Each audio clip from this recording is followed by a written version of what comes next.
Share the screen. Hallelujah.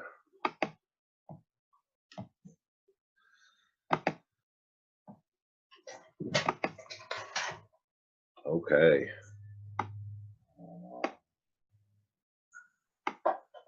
My hair is looking all crazy. Here we go. All right. So I just kind of titled it Tearing Down the High Places.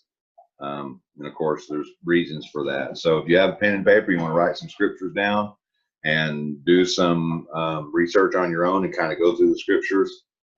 And like I've said before, I'm sure many of us believe the whole of the scripture is like a great tapestry, which is made up by a great many threads that are woven together.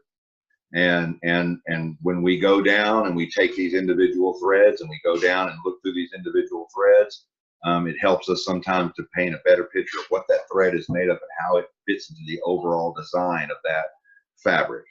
And so this is kind of where I was at. So I just put some stuff together. We're going to check it out, and then we can discuss some more with it.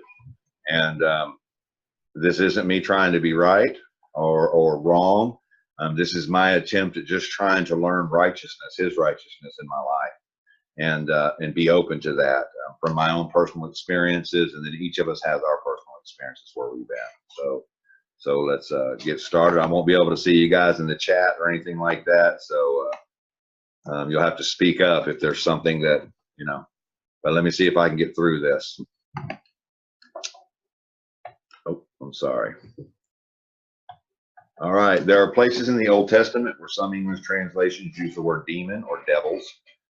Some examples for this are Deuteronomy 13:17, Psalm 106:37, where you see goat demons, Leviticus 17:7, Isaiah 13:21. So a lot of this is coming out of the NRSV, where they'll use devils. They use a lot of this as devils. 2 Chronicles 11:15. And in other places, it's easy for people in the modern world who are accustomed to reading the New Testament to think demons when they read things like an evil spirit, even though the text clearly says that the evil spirit is from Elohim. For example, Jude 9:23, 1 Samuel 16, 14 through 23. And I had another one that I might have wrote it down further in the text, but if you guys want to write this one down, this is a great one right here. This is from 1 Kings 22. You can read the whole chapter. This is speaking of King Ahab.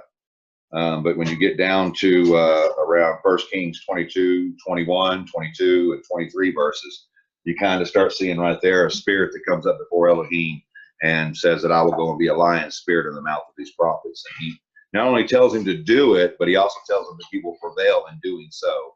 I say he because the reason I say he is because this spirit that comes up before him is put together in a masculine denominative. So it's a masculine written word. That doesn't mean that it's male or female. It's just how they wrote. So that was 1 Kings chapter 22, starting around verse 21 and reading from there. And the evil spirit that goes to King David. I mean Saul. Yeah, and the evil spirit that goes to Saul. That's right below it that Yah sent. Yeah, that's 1 Samuel, where it talks about that Yah sent that spirit to Saul. So in spite of the translation, there's no word in the equivalent to the English word demon, nor any word that communicates the same meaning that the term communicates in England as a malevolent being in the service of the devil out to destroy humans. That idea today has been shaped by the imagination of medieval writers and popularized in the modern church in the terms of evils being against the Christian need to wage spiritual warfare. That's when I'm using Christian, I'm using this from some medieval writings. Yet the ancient Israelites lived in a world in which that view of demons was not part of their culture or their way of thinking.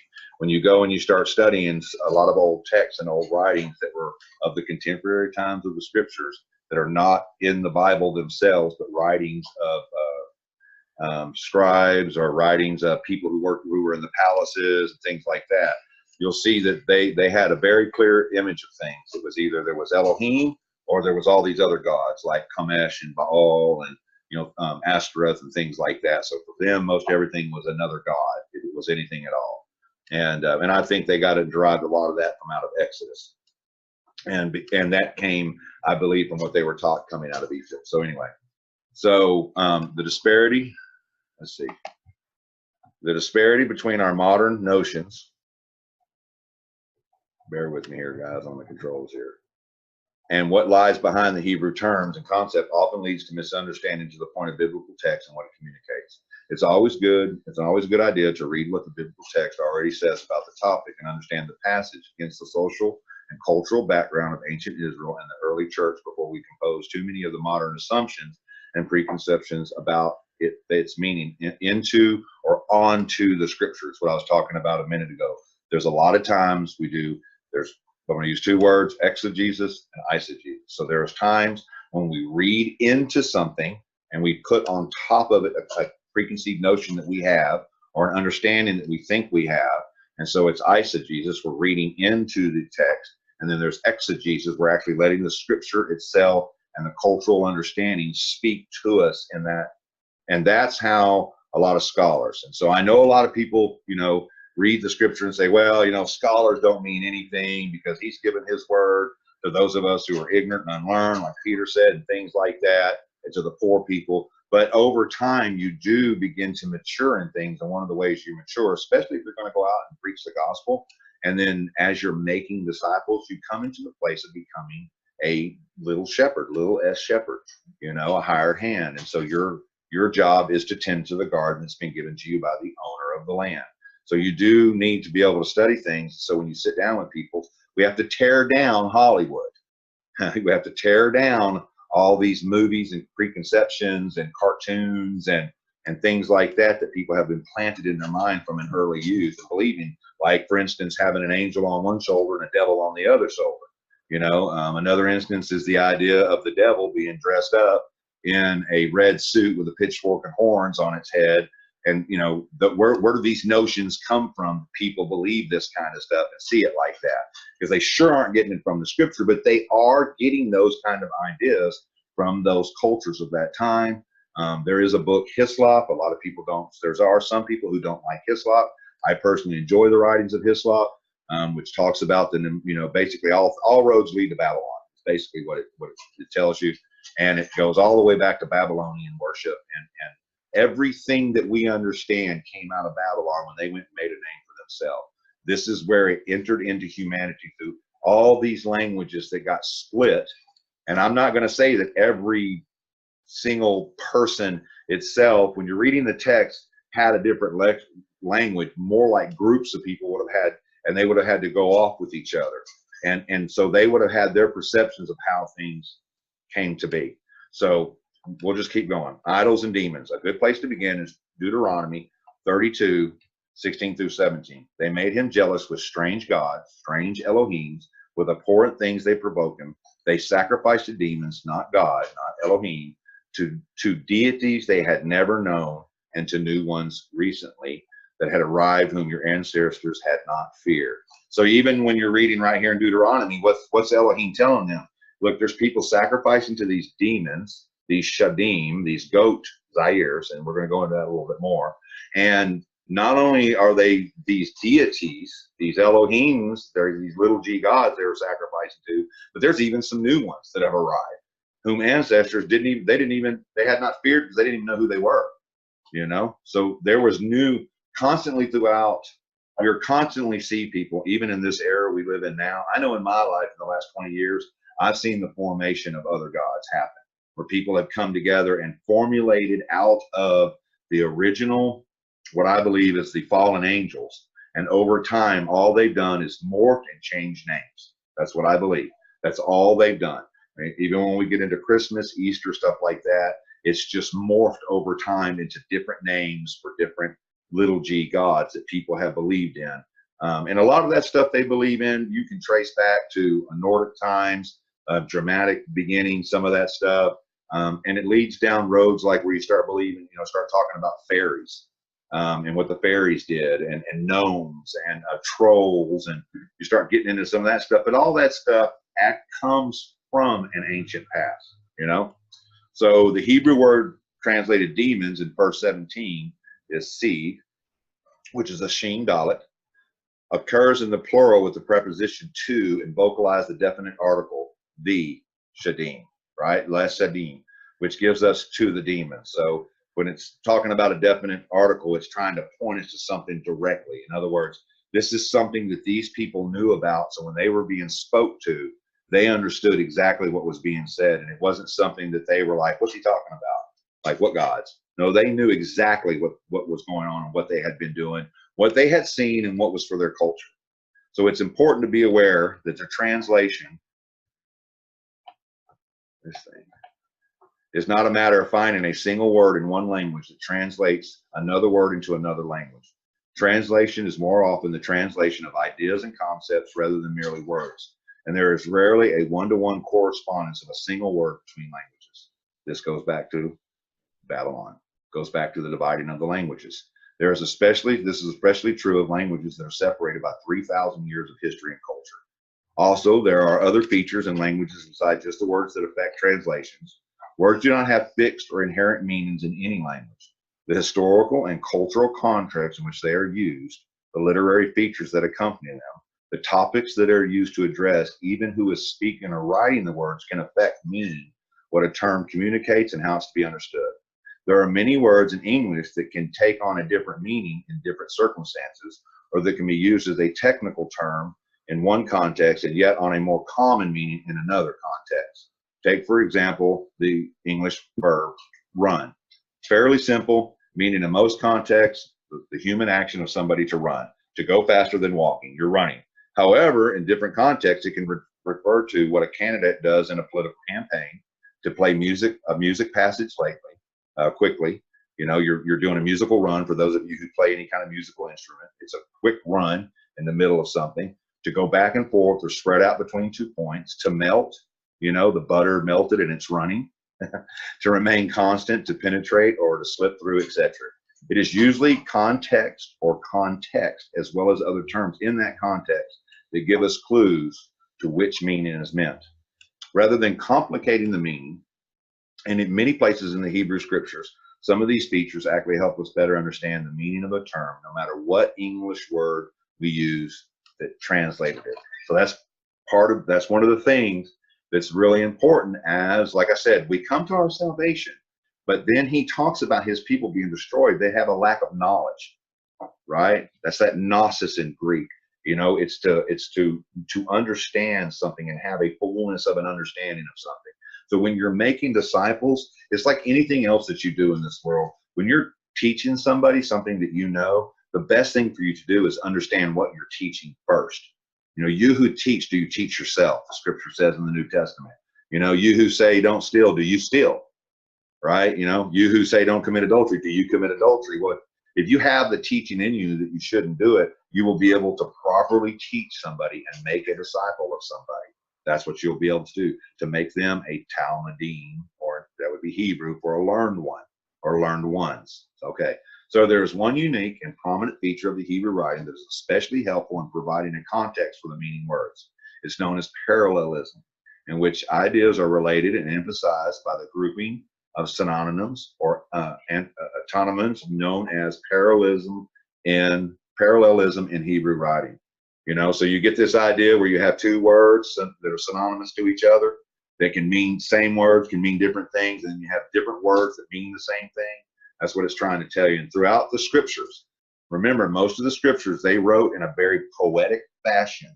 A lot of times, especially when you're reading the scriptures in the context of when they were in slavery or they had been conquered by a country, they were under the rule of some king. A lot of times when these writings we have, this isn't like, when we're reading the Bible, this isn't like we're sitting down and we're reading. Silas, what are you doing? Hey, let's mute yourself, please, there, Casey. Sorry. That's okay. Especially when you think about something like, look, like Elijah, right? When you read Elijah, you read about Elijah.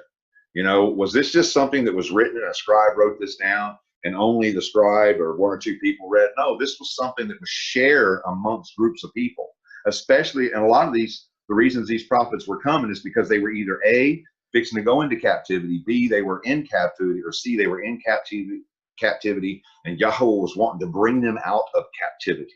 So these were things that would have circulated around and people would have read. So they would have been using similar types of words that had synonymous meaning, and they would have used words that were completely different but had the same meaning.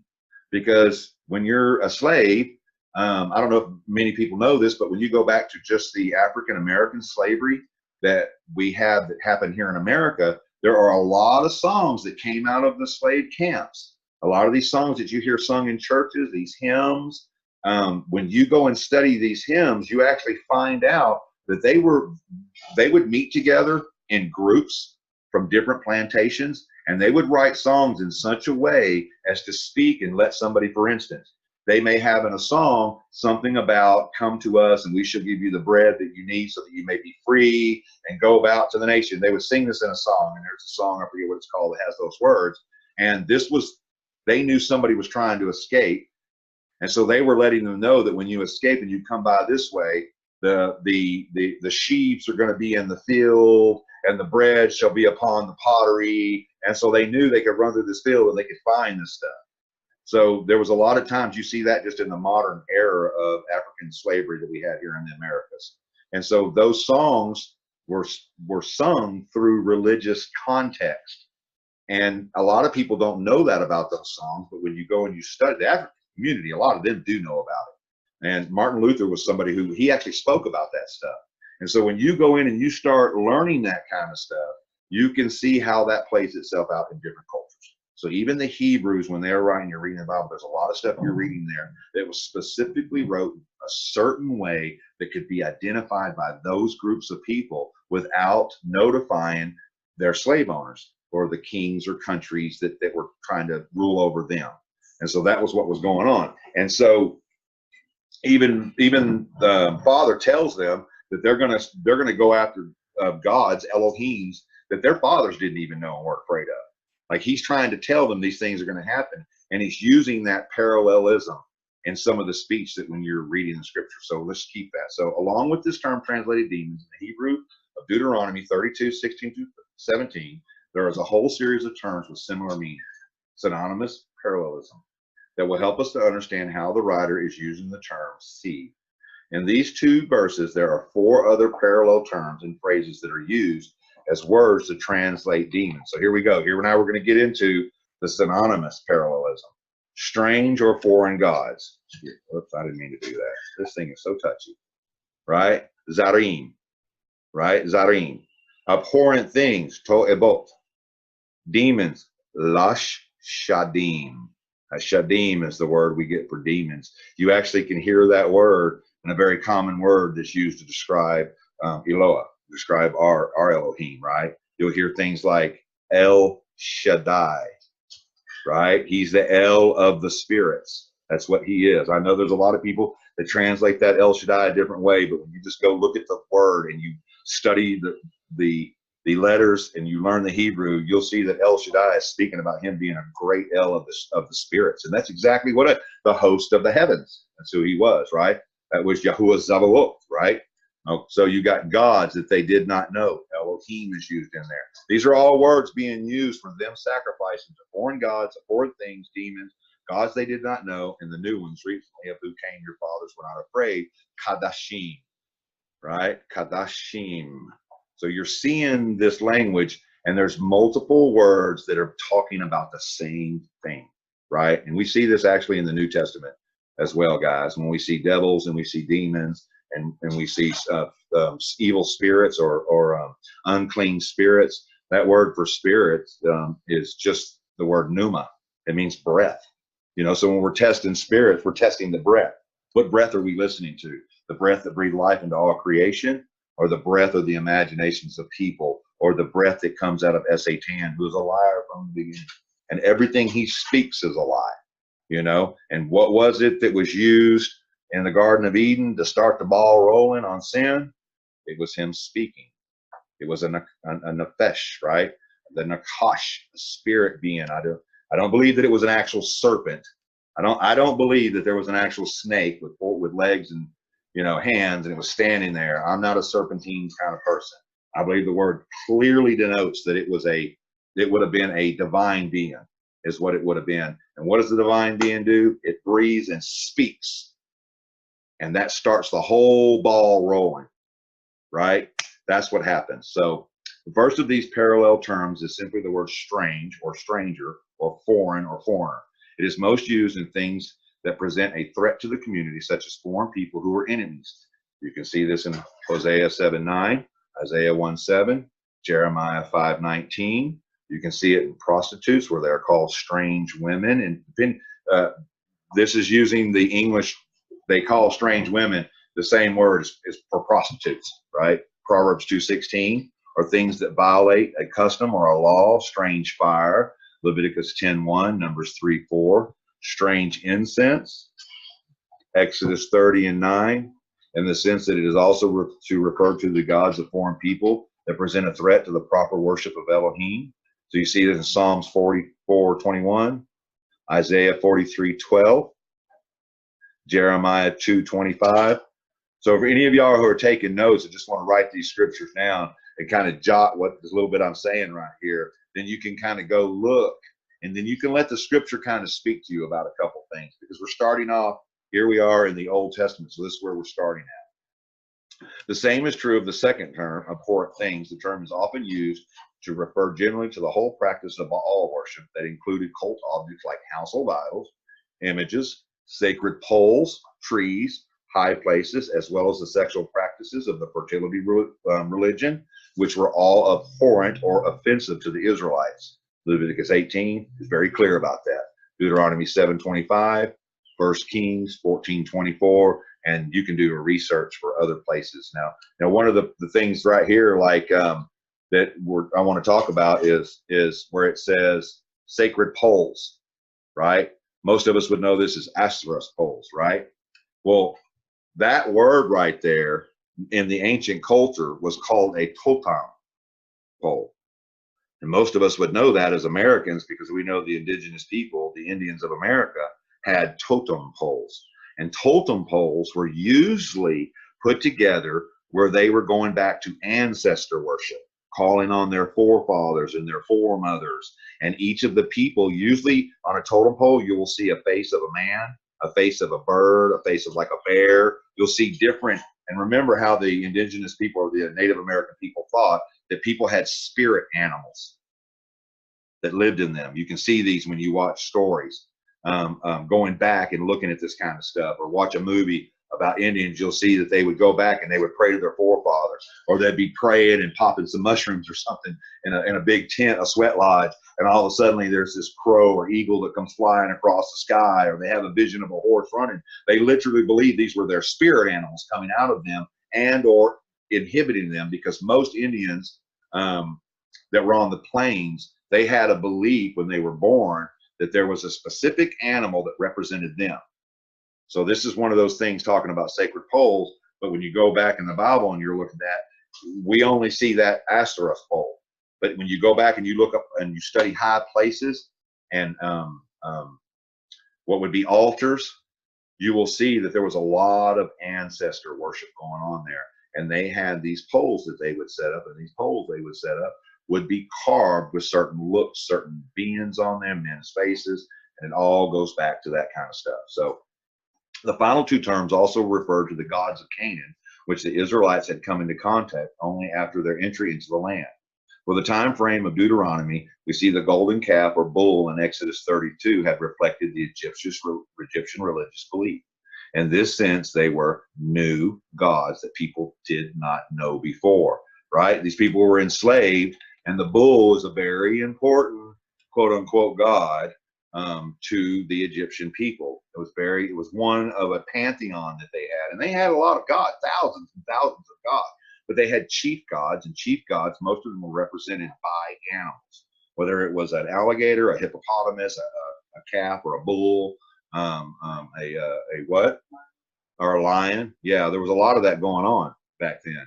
So it seems obvious in this context from the parallel term, the term translated demons also refers to the gods of the surrounding peoples that posed a threat to Israel's worship to Yahweh. In this passage in Deuteronomy, the wilder context is an appeal in the form of recounting Israel's failure to worship God and their practice of worshiping the idols of Canaan, to worship God properly as the only God. So so when you're reading the context, understanding what Canaan was, Canaan is what we call modern day Israel, right? Modern day Israel.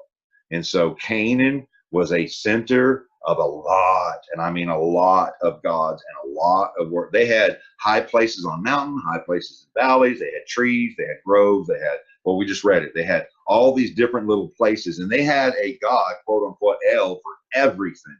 And I mean for every day of the week, for hours during the day, for the sun, for the moon, for the stars. And we see that when we look at Molech, Komesh. We're going to see that here in a second that I put in here.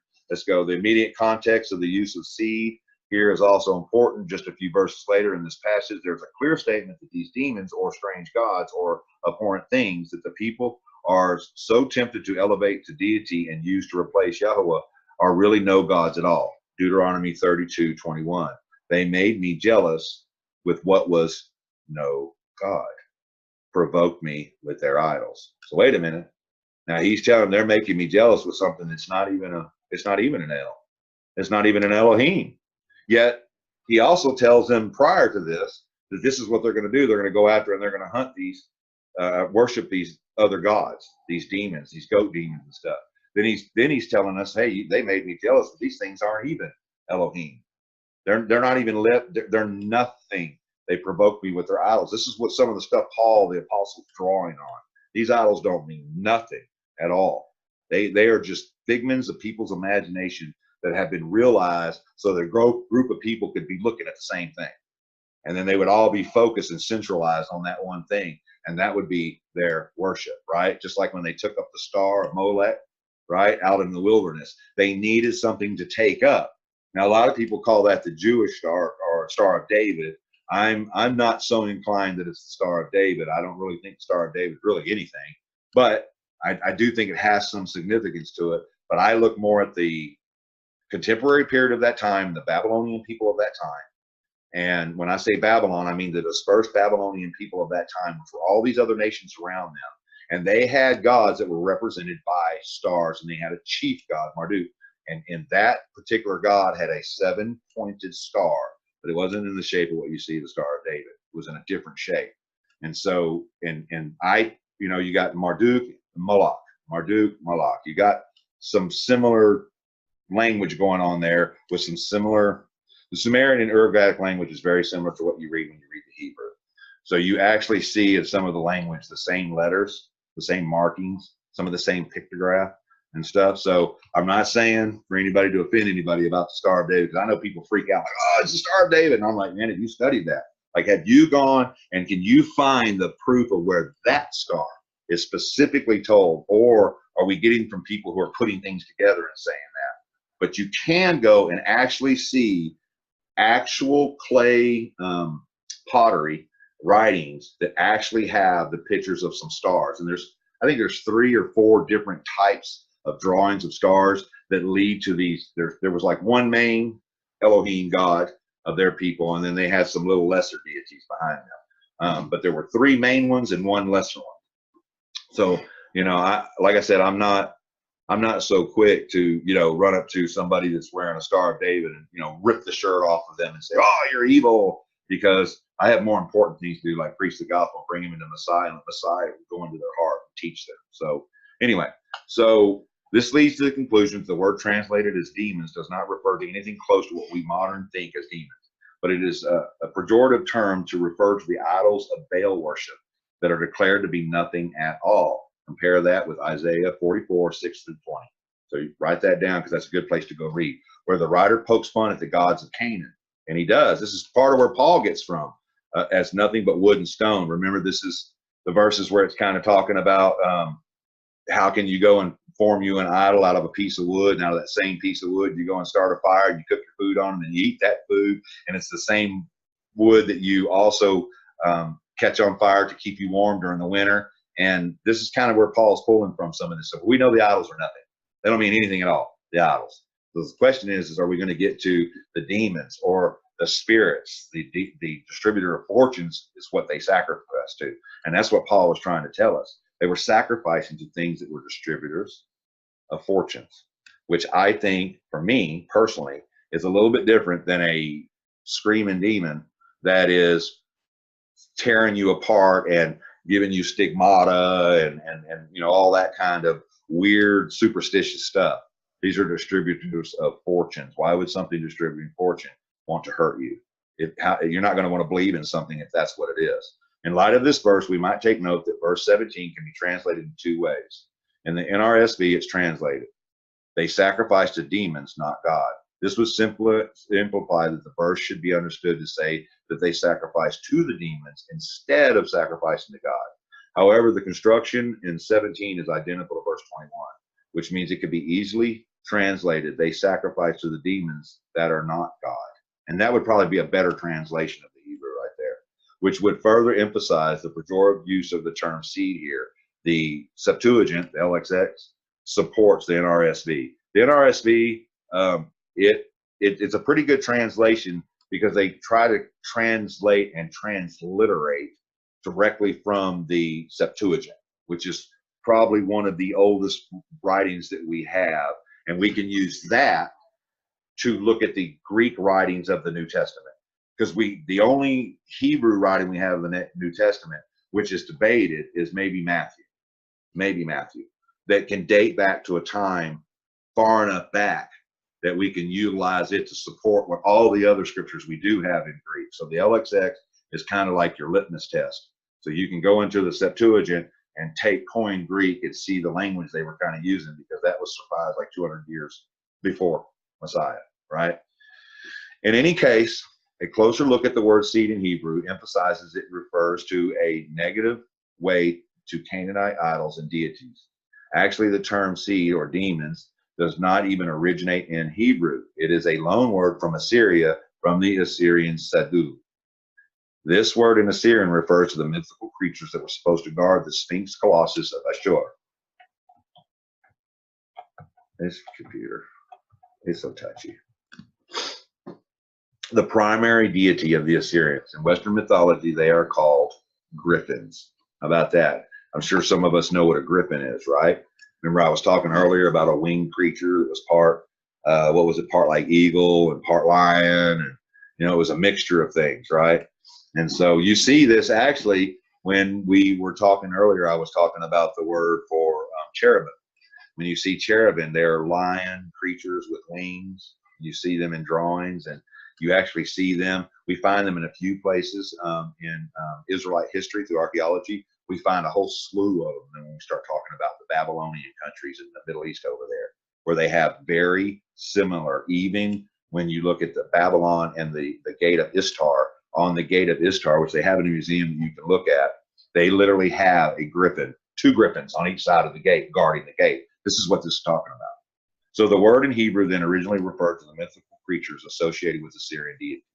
The very purpose of using the term and paralleling them with other terms for pagan idols and deity seems to be to emphasize that pagan deities are not something to fear because they are not really gods at all. In Hebrew thought, that is equivalent to saying that they do not exist or have no power or importance of which to fear. It is instructive then to note that the Septuagint, the LXX, translates seed in Deuteronomy as Damianios. This is what I was telling you about a minute, which we get the word demons from. Not in the context of demonic powers or minions of the devil as we want to hear the term, or even in the context of the New Testament usage, but in the context of mythological creatures that are specifically stated to be no God, right? Oi theo. Now, theo is the Greek word for theos. You see that in the New Testament. Everywhere you read in the English Bible and it says God, in your Hebrew or Messianic Bibles, it'll say Elohim. But that's that word theo or theos. So this is talking about deities. In other words, even though the Greek translation uses a term that sounds much closer to the word demons, the meaning is not what the word means to us in English, but rather what the Hebrew term communicates. Further, the word seed, in this word seed, you're probably thinking not like zara in Hebrew, a seed. This is said.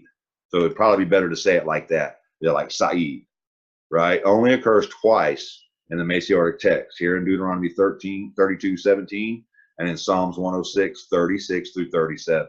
It is no accident that the context in Psalms is precisely the same as Deuteronomy passage. That is, the condemnation of Israelites for worshiping the idols of foreign deities, Psalm 106.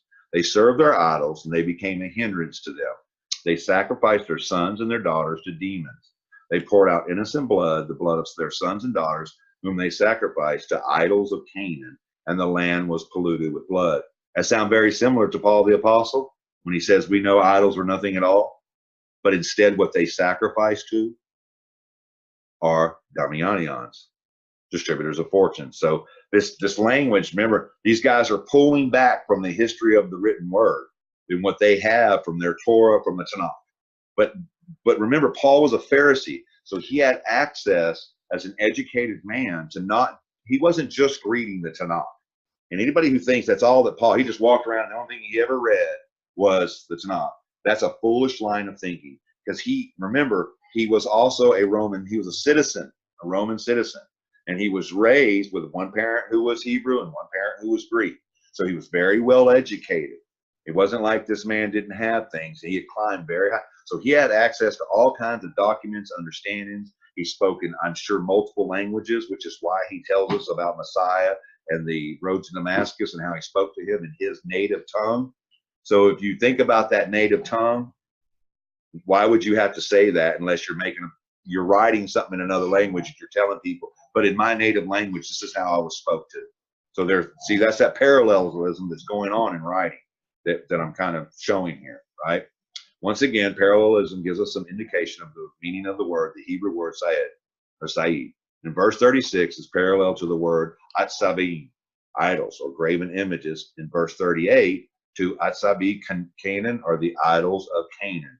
Clearly, Said is related to the gods of the Canaanites. And again, the Septuagint translates Sadim, right, to tois Damianiosis, right, Damianios, to describe these false gods of Canaan. And it's clear that in the latter part of the verse.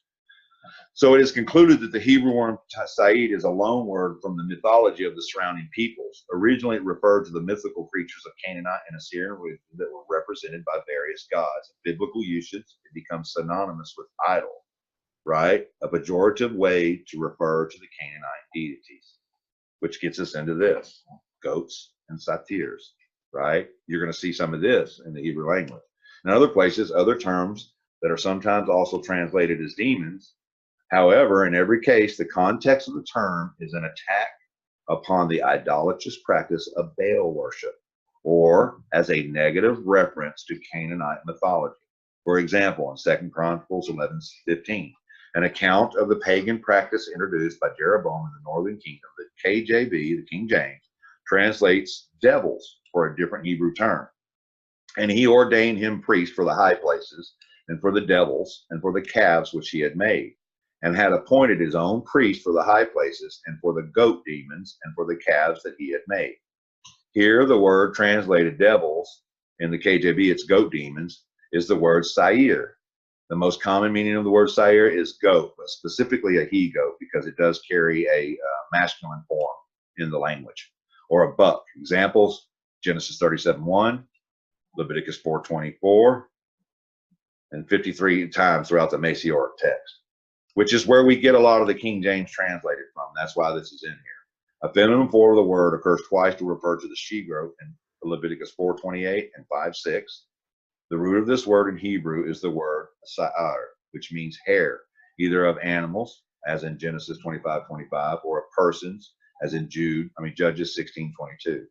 Another derived cognate of this word is the word se'orah, which is usually translated barley, that is, a hairy or bearded grain. The connotation of sair is that of a hairy animal, which is appropriate since many goats in the Middle East are long hair or Angora goats. So anybody who doesn't realize that, hasn't done your research on goats, the goats you see, most of the goats we have, like here in the Americas, they're little short-haired little goats running around. Most of them do not look like that up in the mountains. They have long hair on them. And so this is all by itself. This whole area right here is just a good study by itself, especially when it's talking about goat demons. They were sacrificing to goat demons because one of the beliefs they had for that orah down there, orah or robe, is that it was a translation of the Middle East that spoke about a bottle, having a bottle, because if you know and you understand the history, that they didn't have bottles like we do nowadays, your glass bottle, right? And most people who were living out, and they were nomadic people, didn't have a kitchen full of pottery because you were nomadic and you were traveling from place to place. They might have had They had a few items that they kept, right? Even when you look at the temple objects and all the objects of the temple, there wasn't a whole lot of objects.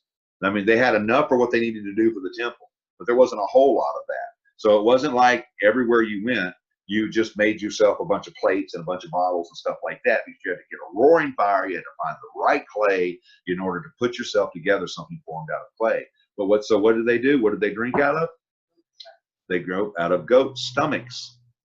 That was one of the, they only drank out of animal stomachs that were clean, and the goat stomach is a very common drinking vessel. They would dry out the goat stomach, sew the one end together, sew the top together in a way where the esophagus was. They could put a cork or something in it, and they would put their wine or their water or whatever, their juices were of that time. And so when people would, and I wish I'd have put this in here, but you can research this yourself. When people were thought to be possessed because maybe they were crazy, you know what I mean? Or they had some kind of mental illness going on or what have not. That's what they would say. They would say they have a goat in their stomach. And they would refer to people believing in these jinns, these genies, but back then they called them jinns. And the jinns was a bottle, and out of the bottle came this spirit out of the bottle.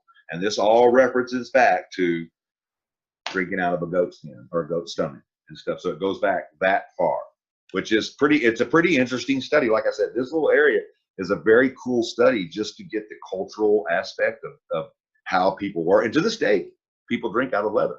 I mean, to this day, there are people who do that kind of stuff. So it's not like it's something that has gone away. Leathers are in high demand, and a lot of people overseas don't live in areas, guys, where they can run down to Wally World, Walmart, and or Costco, or Cost the Most, whatever you want to call it, and buy a bunch of bottles, a whole bunch of water in, and carry 30 pounds of water. They still to this day pneumatically go from well to well, river to river, seeking their water out, so they carry what they need. We see this in modern times as a cantina. Like in the military, they give you a cantina to carry stuff in. But if you talk to a lot of soldiers who went overseas in the Middle East and stayed there for years on end, a lot of those guys came back with some of those goat bottles, right, from goat stomachs, and will tell you they drank from a lot of that stuff because it was easier, it lasted longer, and it was easier for them to carry and strap around them. You see it throughout history. So I just thought that was an interesting little sidebar to kind of take everybody on, right? So, however, there are 4 occurrences in the Hebrew text. And this thing is just where the term Sair takes on a slightly different shade of meaning. 2 Chronicles 11:15, Leviticus 17:7, Isaiah 13:21, and 34:14, while at the same time retaining the basic meaning of a he-goat. Leviticus 7:17 reads, "They may no longer offer their sacrifices for goat demons to whom they prostitute themselves." The context here is the regulation of the killing and eating of meat, specifically prohibiting the killing of animals in the open fields or within the camp without subsuming the taking of life under the covenantal worship of God.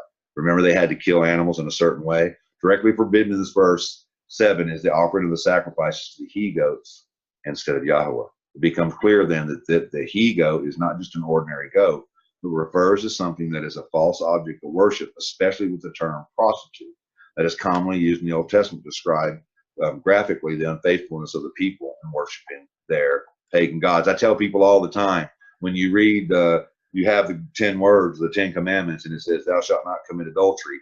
Adultery goes a little bit further than just the idea of a man and woman being unfaithful to each other. Yes, there is that denotation of that, but it actually goes further than that, because you have a representation of the husband and the bride, the Messiah and his wife, his bride, and she going after other gods, other things that are not her husband, and prostituting herself out for those things. But men do it. So it's men and women who do it. We as a body do it before Yahweh every time we give ourselves over to something that's not a truth. That's exactly what we're doing. We're believing a lie. Even if we don't have that revelation, we're still guilty of that lie, even though it's something that we don't fully understand. And that's why the scriptures tell us that those who are in him, we don't sin. But if we do sin, we have an advocate, and that advocate is Messiah, who goes before us and understands where we've fallen and we need to get back up with, but we don't stay walking in that sin. So in 2 Chronicles 11:15, Sair is connected with calves and high places, that are both associated with pagan Canaanite religious practices. Likewise, in Leviticus 17:7, he-goat refers to idolatrous images, either physically represented or part of the Canaanite mythology. The two other occurrences of Seir are both in Isaiah 13:21 and chapter 34, verse 14. Although in a different context with a different emphasis, the meaning is similar in both passages. Here we go. But wild animals will lay down there, and its houses will be full of howling creatures. Their ostriches will live, and their goat demons will dance. Hyenas will cry in its tower, and jackals in pleasant places. Its time is close at hand, and its days will not be prolonged. Chapter 34. Thorns shall grow over its strongholds, nettles and thistles in its fortresses. It shall be a haunt of jackals, an abode for ostriches. Wild cats shall meet the hyenas, goat demons shall call to each other. There too Lilith shall repose and find a place to rest. There shall the owl nest and lay and hatch and brood in its shadow. There too the buzzards shall gather, each one with its mate. So this is him. I mean, he's kind of, when you're reading this, this isn't, a lot of people like to get upset because they see believers sometimes kind of coming at each other and saying things that, and they feel like they're talking down to them. But here, Isaiah, this is being written by Isaiah, this is exactly what he's doing. He is literally making fun of the people. He is literally making fun of their belief system is what he's doing. And he's doing it through the Ruach by the power of the Most High. And that's what he's doing. See, in both passages, the emphasis is on the wild animals that inhabit the desolate places of the desert. Give me a second here. These verses are highly poetic descriptions of the desolation of the land under God's judgment, specifically Babylon, which is in chapter 13, and Edom, which is in chapter 34. The imagery is that of cities being so thoroughly destroyed and overgrown with thorns that only wild animals live there. Among the wild animals, the Hebrew text refers to Seir. While it could be argued that the term refers to the ordinary goat, this was a domesticated animal in biblical times. Even though it wandered the hillsides, it was not really a wild animal. In other words, goat does not fit the imagery here to symbolize devastated, uninhabited land. Some versions, like the King James, that translate Seir in these various verses as devils or evil spirits or even he-goats, but as satyr, or this is satire. The satyr is a legendary creature that shows up in the mythologies of various cultures of the ancient world as a guardian of holy places or deity, or as the personification of debauchery and revelry. It is reported as a half-human, half-animal, usually with feet, tail, and ears of a long-haired goat or a horse and torso, head and arms of a man. In Greek mythology, now this is what we were talking about a minute ago, satyrs were the escorts, guardians, and companions of the god Dionysus, the god of mirth, wine, and revelry. They were thought to inhabit the countryside, especially waste areas and ruins. The Greek god Pan was often portrayed in the paintings as a satyr. Remember, you know about Pan? Pan was the one that would, with the little flute, would go along and lead people with the flute. And the Pan was also known in the ancient world as the god of the way. That's what it was known as. And so when you see Messiah coming on the picture, remember he's going into Israel. Israel's occupied by Romans. Romans get a lot of what they have from the Greeks. They're kind of sisters in what they do. The Bible calls them Yahwehs, is actually what it calls them. And they had gods for everything. I mean, everything. And when Messiah came and he starts going in and preaching, we're dealing with a mostly secular Israel at this point in time. Israel at this point in time was not the Israel that people try to make it be. If it was, they would not have been under Roman occupation. The reason they were under Roman occupation is because they had committed the adulteries and he had scattered them and broken them apart and taken their kingdom, split their kingdom in half. And that's why they were in the place. And so Messiah was coming to set these people free. That's what he was coming to do, and give them the acceptable year of Yahweh, the acceptable year of Elohim. I think in the King James says the acceptable year of the Lord. Well, what was the acceptable year of Yahweh? Was that he was setting them free, like your punishment's coming to an end, and now I'm coming to bring you into freedom. But it's going to take, freedom takes time. It doesn't happen always in a day. So much of what we know about the satyrs in ancient mythology comes from the Greek and Roman sources. Yet there seems to be some connection between the idea of Seir in the ancient Middle East and the satyr in the Western mythology. Some have an even suggested linguistic connection between the terms. In any case, the Hebrew term Seir in these 4 verses seems to refer to mythical creatures from Canaanite religion, false idols that the people worshiped instead of Yahweh. There are overtones in Isaiah's passage of the mythological creatures associated with these particular animals. For example, the idea of the satire behind the use of Seir. However, the real point is that Isaiah is using the creatures as a metaphorical symbols of desolation, of destruction, of total devastation that results in a place fit only for wild creatures, real or mythological, who inhabit the human, uninhabitable places of earth. This picks us up to the overtones of emptiness that is associated with idols elsewhere, which is, I'm going to read to you down here.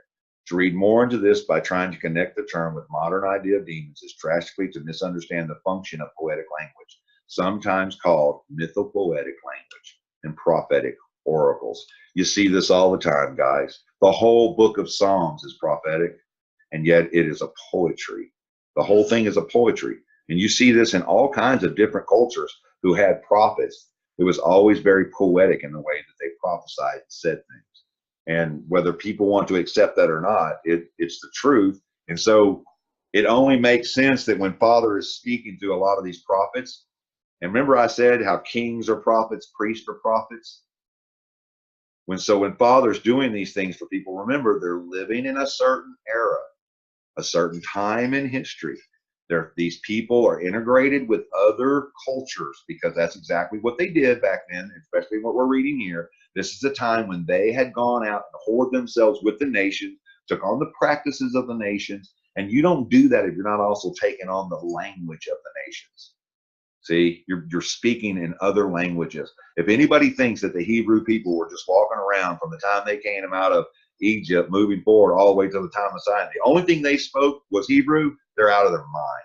That doesn't even make sense. We already know it doesn't because we got writings in Aramaic and in Sumeric writings within Aramaic, within texts that have Aramaic and Hebrew. We have Sumeric and Assyrian language in writings. We have that in the Dead Sea Scrolls.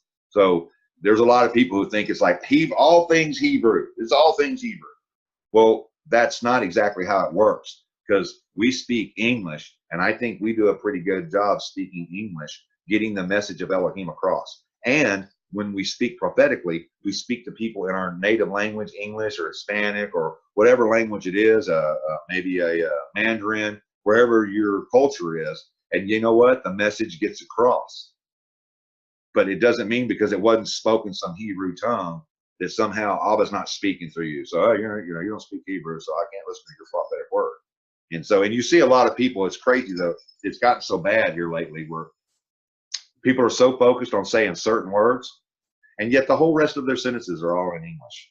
And half the words in their English sentences and paragraphs have pagan denotations to them. All kinds of stuff that they have in them that actually refer back to pagan deities, and that's where that language came from. So it only makes sense when you say something is demonstrable. Right in the middle of that word is monster, mono. It goes back to an ancient god, I mean, there's so many different things that we say in English that come from other cultures that over time have morphed linguistically and made for a more full language of people coming together from all these different nations. I'm not saying don't learn Hebrew. What I'm saying is don't go off the deep end with your Hebrew, because I see people doing that. There's a saying that's not biblical, but I love the saying that says, if you become so spiritually minded that you're of no earthly value. For all the Hebrew and Greek that I've been learning for the last almost 5 years, when I go to work, I'm not sitting there with the guys I'm working with, and a lot of these guys are Hispanic or from Hispanic cultures with different dialects. I'm not speaking to them in Hebrew. I'm not wearing, big long CTs and dressing all up like I'm some guy that's, up in the cliffs, man, somewhere in Damascus over there, or I'm walking the Dead Sea Valley or something like that. I'm speaking to them where they're at, the way I am at, and I'm getting that message across, and it opens those doors for me able to bring the gospel into their lives. And then Father can start working on them, and we have to be careful because cults are formed by that kind of stuff. That's one of the markers of a cult. They'll get a personification of how to speak, when to speak, the way you dress, the way you look, what you're supposed to believe, what you're not supposed to believe, whether or not you are in the priesthood or they are the only givers of the priesthood. That's what they'll do. Remember, Israel was given the oracles of Elohim. They were given the Torah, but they weren't given it for themselves. They were given it to take it out to all the people and take the whole message out to the people, because Father is building a family. It's not that Father has built a family and the rest of you guys can come on in. He is building a family. It is a progressive thing that is happening until he returns. And it's what most of us would call the fullness of the Gentiles, right? When there's going to be the full number of the Gentiles has come in. And then we should be looking for, I would say, the Jewish people at that point to have their hearts open and have that opportunity to bring him into their life before he fully judges and stuff, because there's no hope after the judgment comes. Sorry, it was a side note. An interesting passage in 2 Kings 23:8 can further be instructive at this point. He brought all the priests out of the towns of Judah and defiled the high places where the priest had made offerings. From Geba to Beersheba, he broke down the high places of the gates that were at the entrance of Yahshua, the governor of the city, which were on the left at the gate of the city. Beersheba, which is translated as seen above, is the idea in English as a well of oath, more properly as a place where the oath of truth is seen in Genesis 21:19, where Hagar is about to let her son die, and herself and her son die, and a messenger of Elohim called from heaven. That's very important, and open her eyes to see a well where to get water from. So the context of this passage is the religious reforms of Josiah, in which he tore down the pagan altars and idols in response to the discovery of the law and the book of the temple. The Hebrew text reads here, high places of the gates, Hash-Sharaim, the gates. However, gates does not fit with the meaning of this verse here. Most textual scholars suggest that the letter Shin in the Masoretic text should be corrected to the letter Sin. They suggest that the reading of the initial letter Sin as Shin was influenced by the repeated occurrences of the word Sha'ar, or gate, in the verse, gate of Joshua, gates of the city.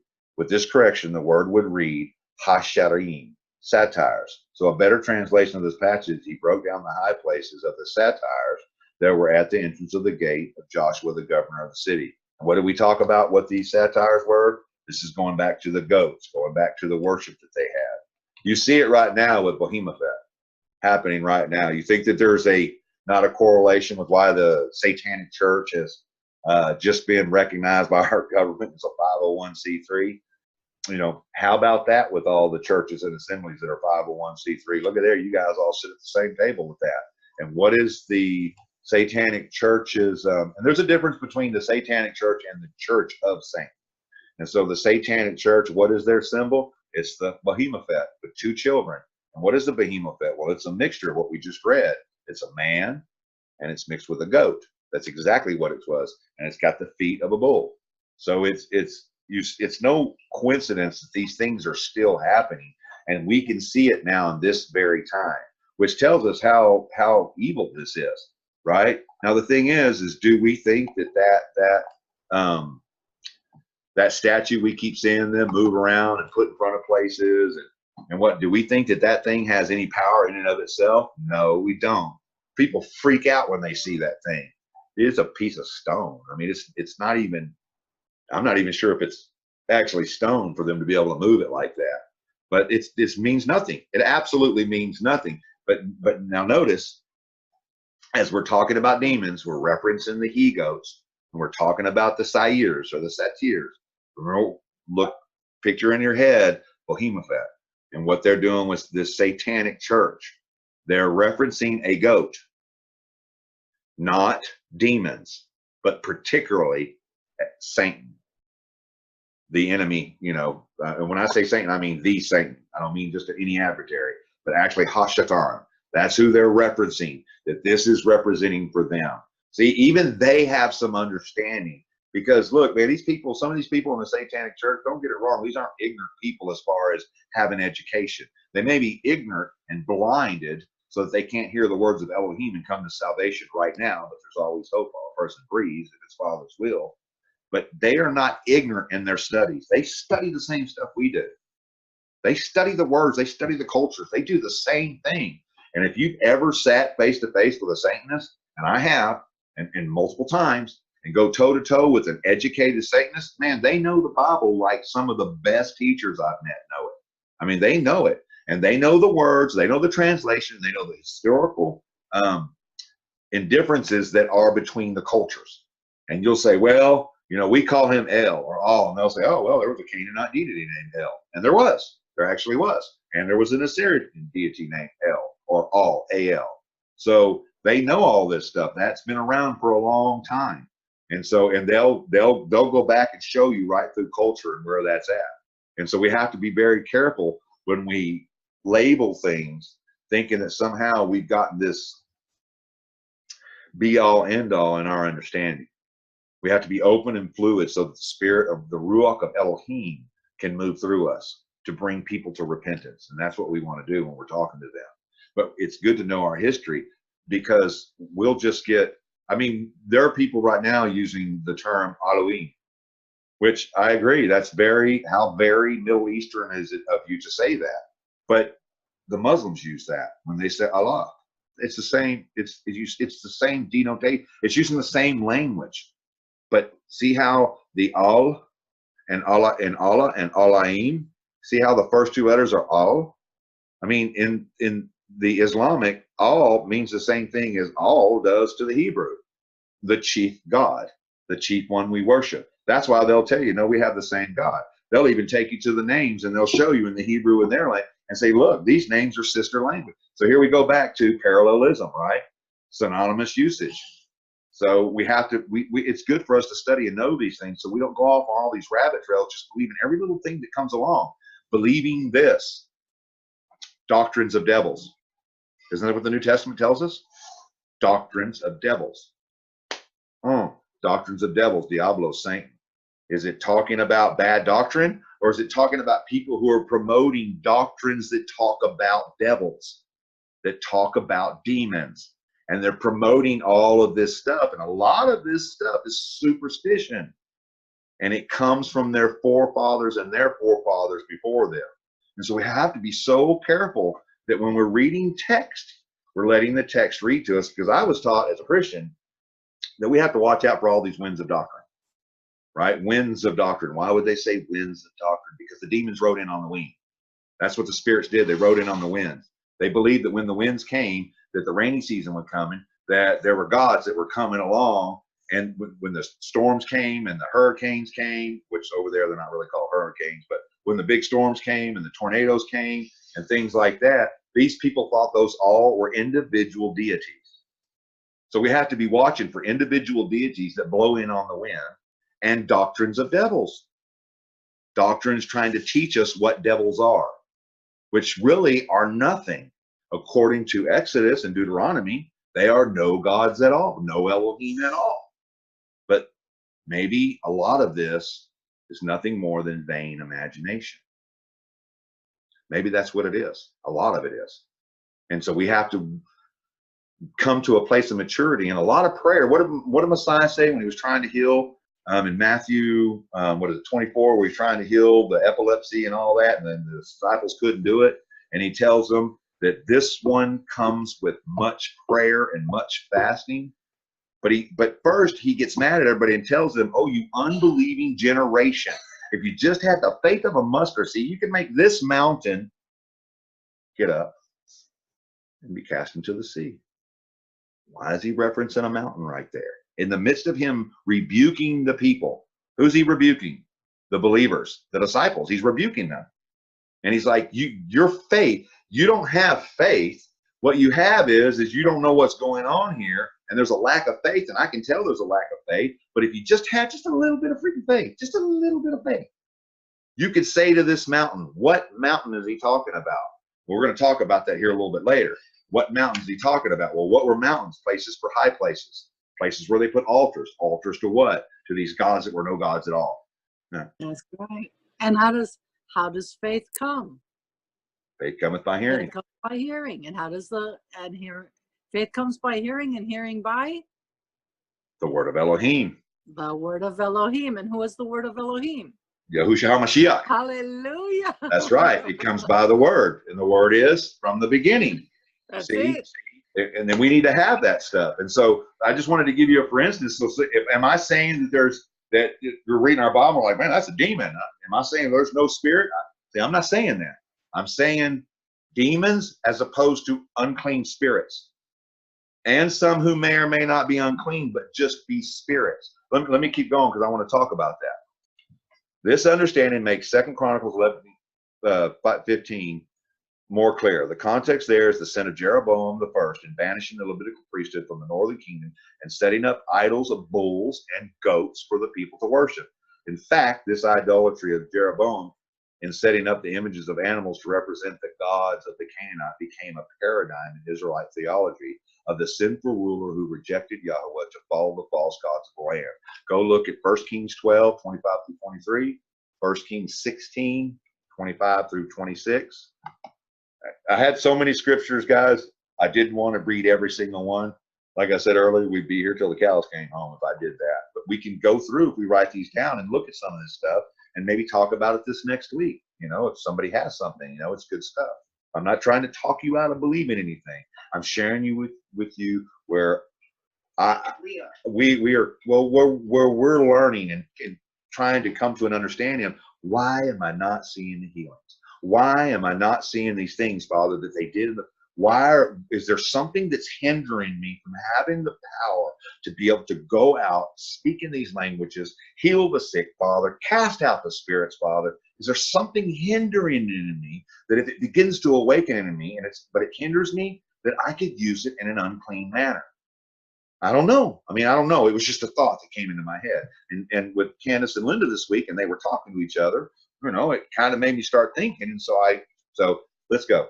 It is again instructive to note the Septuagint rendering of these verses in 2 Chronicles 11:15, rather than simply translating the Hebrew word Sair with another word. The translators attempt to translate the concept of the meaning. The Greek reading for Sair is the idols and the worthless, right? And I'm not even going to attempt the Kiato. I'm not even going to attempt that, right? So again, I don't speak that language. This clearly indicates that the understanding of the term was pagan idols. Especially interesting here is the use of the nominal adjective matosios, or vanities, emptiness, worthless things. Why do the people abandon vain things? Vain, worthless, empty, nothing things to describe these idols. They are empty, worthless, powerless things. Note the use of the nominal form of the word in Ephesians 4:17. It is with this understanding that we note the word Sair in Leviticus 17 is translated in the Septuagint solely by the word Tios Matiosis, and they no longer offer sacrifices to nothing. They're sacrificing to nothingness. They're not getting anything out of it at all, right? One of the reasons that when he came out of Egypt, that the plagues were given in Egypt, if you go and do a study on all the plagues in Egypt, you'll find out that every single plague had a god. And the Father was making sure that he was making a full mockery of their belief system that didn't mean anything. Their belief system didn't mean anything at all. Again, the idols mean nothing. And I can prove it. Just go Google Egypt right now and look at all the idols that are still there. Where are their gods? Where are they? Where is their power at? They're nothing. They're nowhere. Yet we have these shrines left to them to mock. People pay money to go and look at that stuff, which, you know, I wouldn't mind going and look at some of the stuff, you know. Just so we can see what it's about. But what are they doing? What's happening in Egypt? We're using Egypt for now. What's happening over there? Well, they have to keep restoring all these idols, restoring the freaking pyramids. Because why? Because they're falling apart. Where's the power of these so-called gods, these demons? Where's their power at? They got no power. They're nothing. People imagine vain things, and they created things after their own imagination. And that's what the Father's saying. Why do the people rage and they imagine all these vain things? They don't mean nothing. They don't mean anything. And what does it say in that scripture? That he sits back and he laughs at them. Look at you, believing you're worshiping a goat. It's a goat. I mean, are you serious? I could just imagine that he's just sitting up there with a glass of heavenly wine and his great council of angelic beings, and they're like, look at that freaking guy down there, man, and what he's doing. What is that? It's a goat. For Pete's sake, the goat freaking pees on itself, you know? I mean, I could just see him laughing. And so even in that scripture where it talks about that he sits and laughs at them, that is, again, one of those places where there's making fun of the people who believe that way. I mean, Elijah does it. Remember? On the prophets of Baal, what does he tell them? Be louder. Maybe he can't hear you. Maybe he's in the bathroom or something. You know, he can't hear what you're saying and stuff. Maybe you're going to get louder and cut themselves and, you know, and what have not. And he makes fun of them and he laughs at them because it didn't mean anything. And there were no deities. What? Were they all possessed by demons? It doesn't say that kind of stuff. It doesn't even tell us anything like that. These are people doing these things, and it's people who inside of themselves, very similar to what Miss April was saying about having that narcissistic behavior, you know, that very similar thing. It's self. A lot of this is self, and it's self that you have become to believe, and you're going to get caught up with this stuff. And, you know, 100 years ago, crazy people were thought to be demon possessed. And then 50 years ago, they discovered an herb or a drug or something like that they could give to the person, and suddenly that person is fine and dandy. There's nothing wrong with them. But in the Torah walk, it's like no medicine. Don't take any medicine. Don't do this. You better not do that. And it's like, but the medicine healed them. Medicine's helping them. I mean, it's doing things for them. I understand people are like, well, you can get an herb. Well, not everybody can get herbs. So some people need things to help them, but then medicine is pharmakia. We were talking about that a minute ago. And pharmakia is sorcery. So the medicine is sorcery, but they have something. Yeah, they're so evil. Huh? They're wicked. They're so evil and wicked. How do you take something from somebody that you're supposed to trust them to do something good for your body? That's where I'm at. You know what I mean? I totally they understand. Almost killed my son with their vaccines, and I'm sitting here still having to take their medicine. No, but what was I just saying? There are people in this world who have diseases and things in there, and they're dying from this because they won't go see a doctor because they believe that their faith should heal them, but their faith doesn't heal them, and they're staying with that disease. And then somebody else who doesn't believe like them goes to a doctor, gets a medicine, and they're healed, and they're right next to you. I mean, you're looking. This is happening, and we have to come, because everybody is associating everything to demonic power. Everything to demonic power. And what I'm trying to suggest, in opinion only, that's all I'm doing, in opinion, is, hey guys, people of my brethren, maybe not everything's what you think it is. Maybe we've been taught that these are certain things. Am I saying go get out and go get a vaccine for everything? No, I'm not saying that, but I can tell you right now, the person who had Ebola that they gave a vaccine to, when they got the vaccine for Ebola and it fixed them, you're going to have a hard time preaching to that person the vaccines don't. You're going to have a hard time. No, that didn't work. See, It what did they work. did They're was, live right now telling their story right now. You can go look it up yourself. They'll tell you they had the Ebola and they fixed it. They have people. They had the Ebola, but the pharmaceutical companies instituted the vaccination when it was already on a decline, and they just took credit for it. It wasn't the vaccine that eradicated it. Man, Linda, you know, I'm sorry, but they're over there right now fighting Ebola, and there's people walking around with the vaccine, and they're walking around people who are full-blown Ebola right now, and they're not getting. No, I'm not saying that they don't have the E. coli, but there's E. coli in vaccines. Yeah. So it's like the word. You can't just look at the surface and think that that's what it means. You have to do some deeper research and find out what it is that they want to give you. That's yeah. all I'm saying. You don't need a bunch of mercury in you. You know, you can make a vaccine out of something without putting all the chemicals inside of it, and that's what they're doing in the vaccines. They're adding chemicals and things that have nothing to do with the disease in the first place. That's the part that I honestly don't fully understand, because I'm not like you, Linda. I don't have the background with vaccines. I do understand how they take and they utilize the disease itself, and through that disease, they're able to pull out and create and make your body to create antibodies. I do get the idea and the concept behind that. However, I'm not sure why they're putting, you know, aluminum sulfate and mercury and, you know, and I don't understand when they know when to be around mercury it by itself is so deadly to you. I mean, they started doing away with fluorescent lamps or lights. Oh yeah, you can't have a thermometer in your house. Yeah, But see, they've only really researched like the forest, and they've only know like 3%, and then they, you know, it's to make the synthetics to sell you. It's all about money again. that's right. That's right. But there is something that people are being healed from. I just think it's an upper elite thing, you know? So my point being is that in this movement of Torah, there's a huge thing because everything's being attributed to demonic power. And yet people are suffering and dying. And I think it's more the people personally than I believe that there are a bunch of demons running around with hoods and pitchforks, you know, laughing and dancing, you know, on Halloween and what have not. And I'm trying to use scripture to show everybody, look, here's where I'm coming from. Oh, you're doing a great job. You're doing a great job. But people aren't looking at what they're eating too. You know what I mean? Yeah, exactly. Yeah, I would agree with that. I think that is what breaks down the ability for the body to be immune in the first, and they're not getting the sunlight that they need. That's right. And they need that kind of stuff. So let me go ahead and finish this up. I'm almost there, I think. I'm pretty close. And then we can bring all that in. So this is going to go back to where we're going to talk about there in Matthew and stuff with people like with epilepsy and things like that. So where are we at? As it clearly indicates, the word is not used in Hebrew, meaning to close the idea of demonic powers, but to exclusively to refer to the idols of pagan deities who were recognized to be nothing or empty, devoid of any power. This negative connotation of the imagery of he-goat may well be related to the use of a goat in the Israelite sacrificial system as the bearer of sins of the people, which we see when we look at Leviticus 16. We see that happening for like Yom Kippur, although it is impossible to know which way the influence ran. It can be debated whether Israelites viewed these idols in ontological terms, whether they would have asked if these gods they represented really existed or not.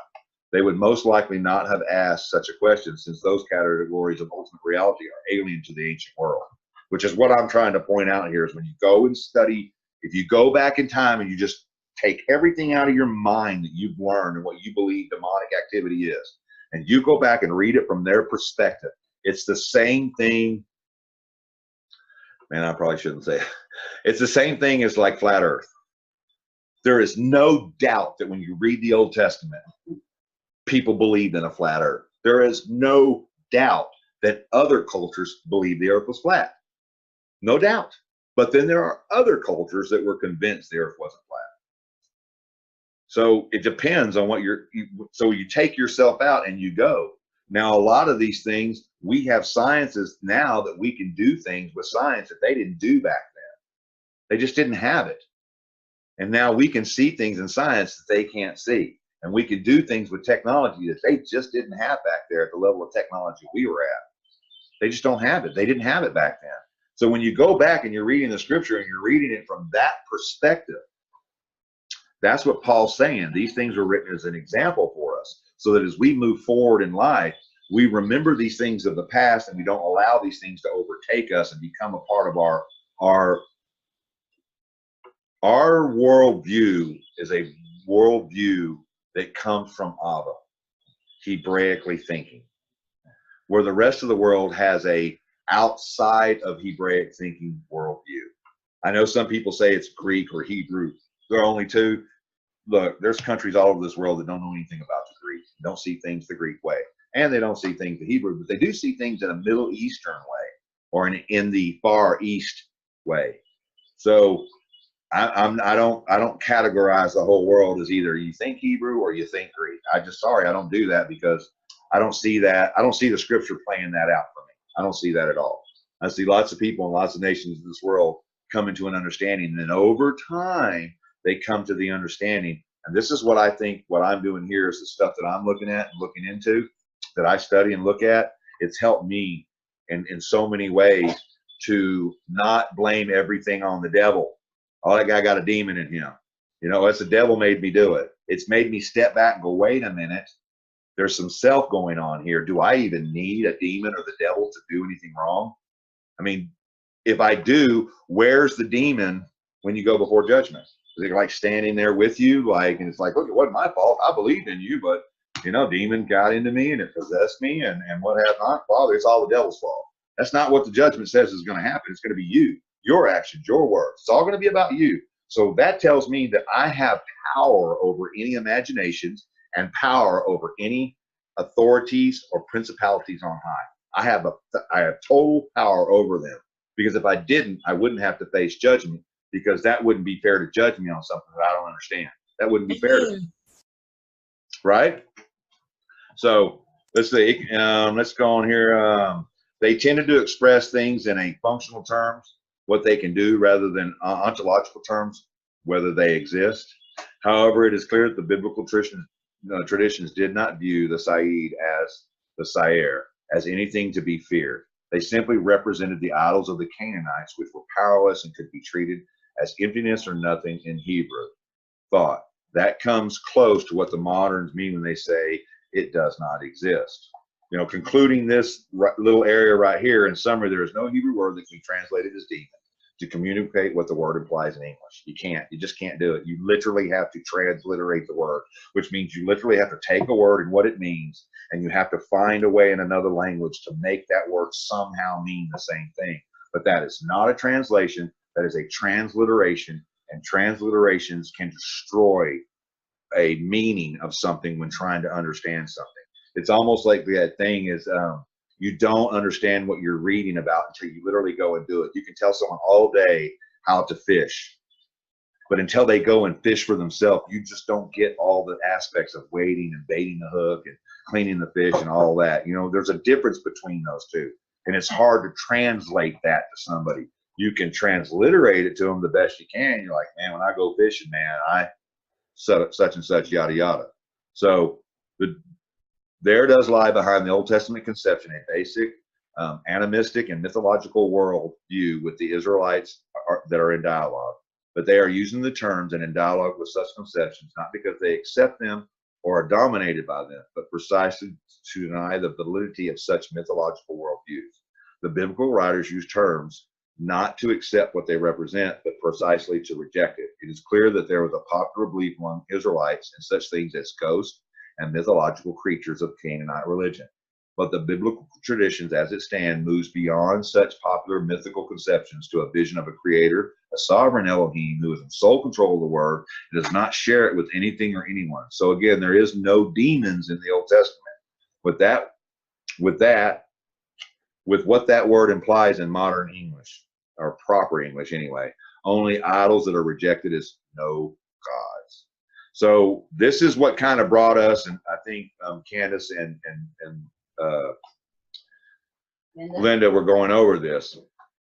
Matthew 24 talks about the epilepsy, but the word there that's translated is lunatic, right? And so Candace had called me and I was talking to her that day, and I was telling her about, well, you need to understand why certain words were being read. Now, I just read to you guys all this stuff that was written, all these scriptures that show where even though they said certain things, it doesn't mean they believed they were real. They just spoke in a way that it seemed, they spoke in a way that it scares. The Jews they talk about Lilith, the Jews do, right? They do in the Talmud. And they even use that to scare their children, how this Lilith will come out in the night. And, we talk about the monster under the bed or the monster in the closet and stuff. It doesn't mean it's real, but it's used in a way to portray something that gets people back on the right path. You better get up in bed or the boogeyman's going to get you from under the bed or out of the closet. You better lay down and close your eyes and stay asleep all night. Now, does that mean we're saying because we said it, there's an actual boogeyman inside the closet or under your bed? No, but it's used in a way to influence who we're trying to talk to. And that's all throughout the Middle Eastern languages and writings, scriptures, and just different aspects of the Middle Eastern thought pattern. And you actually see it even into the Far East. You see that kind of stuff. So the medical condition, epilepsy, was thought to be influenced by the phases of the moon.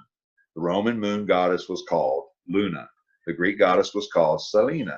This is where the Greek verb to be moonstruck comes from. Both Luna and Selene are commonly depicted with a crescent moon. Scripture. His fame spread to all of Syria, and they brought him all who were sick with various diseases and racked with pain, those who were possessed, lunatics, and paralyzed people, and he cured them. This is Matthew 4:24. The writer of the gospel already knew the difference between demonic possession and epilepsy. However, these epileptics were called lunatics. Here's just two pictures, Greek god and Selena. You notice they're the same thing? Remember I was talking about how in each culture they have these gods, but they just kind of change names and a little bit changes about them through the course of history and stuff.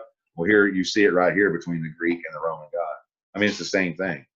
It's the same person. There's a little bit of a change, you know. In First and Second Kings, the presence of high places serves as the type of litmus test for Israel's morality. When the kings built these worship sites, the people forsook Yahweh for foreign gods. When they removed them, Yah is pleased and promises his presence. What were these high places? And why were they so detrimental to Yahuwah worship, but yet surprisingly acceptable at the time? Remember I was telling you guys about reading in 2 Kings? I'm going to read that, and then when we finish up, it's fixing to be done, guys. A high place was localized or a regional worship center dedicated to a god, a certain entity or deity. Worship at these local shrines often included making sacrifices, burning incense, and holding feasts or festivals. Some of these high places contain altars, graven images, and shrines. You see this in 1 Kings 3, 1 Kings 12, 1 Kings 13, 1 Kings 14, 2 Kings 17, 2 Kings 18, and 2 Kings 23. The Canaanites, Israel's enemy, who worship Baal as their chief deity, also used them. The term high places was translated from the ancient Greek translation of the Old Testament, the Septuagint, the LXX, not from the Hebrew. The term conjures up the images of remote hilltops, but in biblical context, it wasn't limited to mountaintops. Jeremiah 7:31 locates a high place in a valley, and 2 Kings 23:18 at a city gate. Remember, we talked about that a minute ago. High places weren't for lowly worshipers. When the Israelites first entered the promised land, they were told to destroy the high places, idols, and molten images of the Canaanite inhabitants. Numbers 33:52. They were also instructed not to worship at high places that were Canaanite sites. Deuteronomy 12.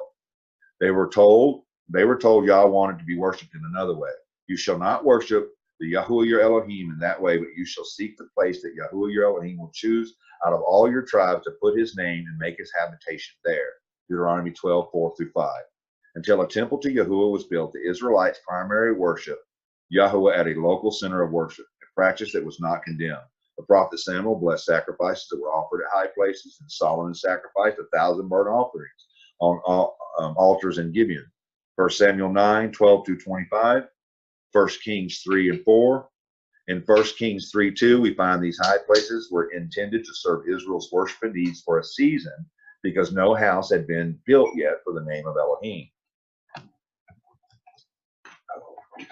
The temple built in Jerusalem by Solomon ushered in a new period of the Israelite worship, bringing the 12 tribes together as one people to worship Yah in one place. Yahuwah took up his residency in his temple, and the need for other centers of worship became obsolete. 1 Kings 9:3. But despite this new temple, Elohim's people were still found worshiping at high places. Ironically, we will find one of these first references to high places in the narrative of Solomon, the very king who built the temple. He taints the new era of collective worship by building high places for Chemosh, Molech, remembering that Molech worship is mentioned as star worship, another high place, and all of his wives and their foreign gods. 1 Kings 11:8. The tipping point towards tragedy comes with the opening words of 1 Kings 11:1. Now King Solomon loved many foreign women. The compromise he made would lead the nation astray. His wives turned away his heart after other gods, and his heart was not wholly true to Yahweh as Elohim, as was his father David, his father. That would be 1 Kings 11:4. After the kingdom splits, the kings that follow from both Israel and Judah often continued this practice. Jeroboam, king of the northern tribes, institutes 47 local places of worship at high places throughout the northern kingdom, and shrines at Bethel and Dan for his own political purposes. You see that in chapter 12:28 of 1 Kings. He effectively perverts Yahuwah worship by mixing it with pagan worship. The kings that follow don't do much better, and the kings that tear down the high places are succeeded by the kings that build them up. 2 Kings, there, year 21:3. In the middle, getting in the middle of things. So here's the murky middle for us, guys, right? Thought that was kind of cool, murky middle. So here we are. Here's the middle. Recognizing that high places are not the way Yahuwah desired to be worshipped, some kings like Hezekiah and Josiah tear them down. Chapter 23, we're still in 2 Kings. Others, though, they are called righteous, never tear them down, like Jehoshaphat, 1 Kings 23 and 43, Jehoash, 2 Kings 12 and 12, verse 3, Azariah, 15, chapter 15, 3 through 4, and Jotham, chapter 15, 34 through 35. Sometimes this was due to ignorance, as with the case of Josiah, but in most cases it was flagrant disobedience.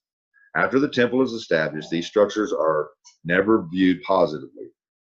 Even when they are dedicated to Yah, Yahuwah wanted to be worshipped in a place where he made his name known, as he said in Deuteronomy 12, 4 through 5. For the ancient Israelites to worship God anywhere else was disobedient, and the consequences were severe. In 1 Kings, Solomon's lack of loyalty to Elohim and their covenant relationship results in Elohim splitting the kingdom. Chapter 11, verses 6 through 13. For the divided kingdoms is also resulting in the royal lines being cut off, civil and foreign wars, and eventually exile. We see in 1 Kings 13, and we see in 2 Kings 7. Like many aspects of the biblical text, high places present us with some ambiguity, and the theological message, however, is straightforward. Elohim is long-suffering, and he is willing to forgive his people's disobedience. Indeed, not every that goes around comes around, but he wants our uncompromising obedience and loyalty. In the end, he is not satisfied with anything less. So looking at some of the New Testament writings, we're done. 2 Corinthians 10:3, though we walk in flesh, we do not fight according to the flesh. For the weapons we fight with are not fleshly, but mighty in Elohim for overthrowing strongholds, overthrowing reasonings, and every high matter that exalts itself against the knowledge of Elohim, taking captive every thought to make it obedient to Messiah. See, it's in the mind, and being ready to punish all disobedience when your obedience is complete. What do we have here in the writings of Paul and the other apostles? The idea that we should not be subjected to idolatry, which is to see something that agrees with the unrepentant heart. So that's it. Thanks, guys. I can't believe you guys made it that far with me. So We got left.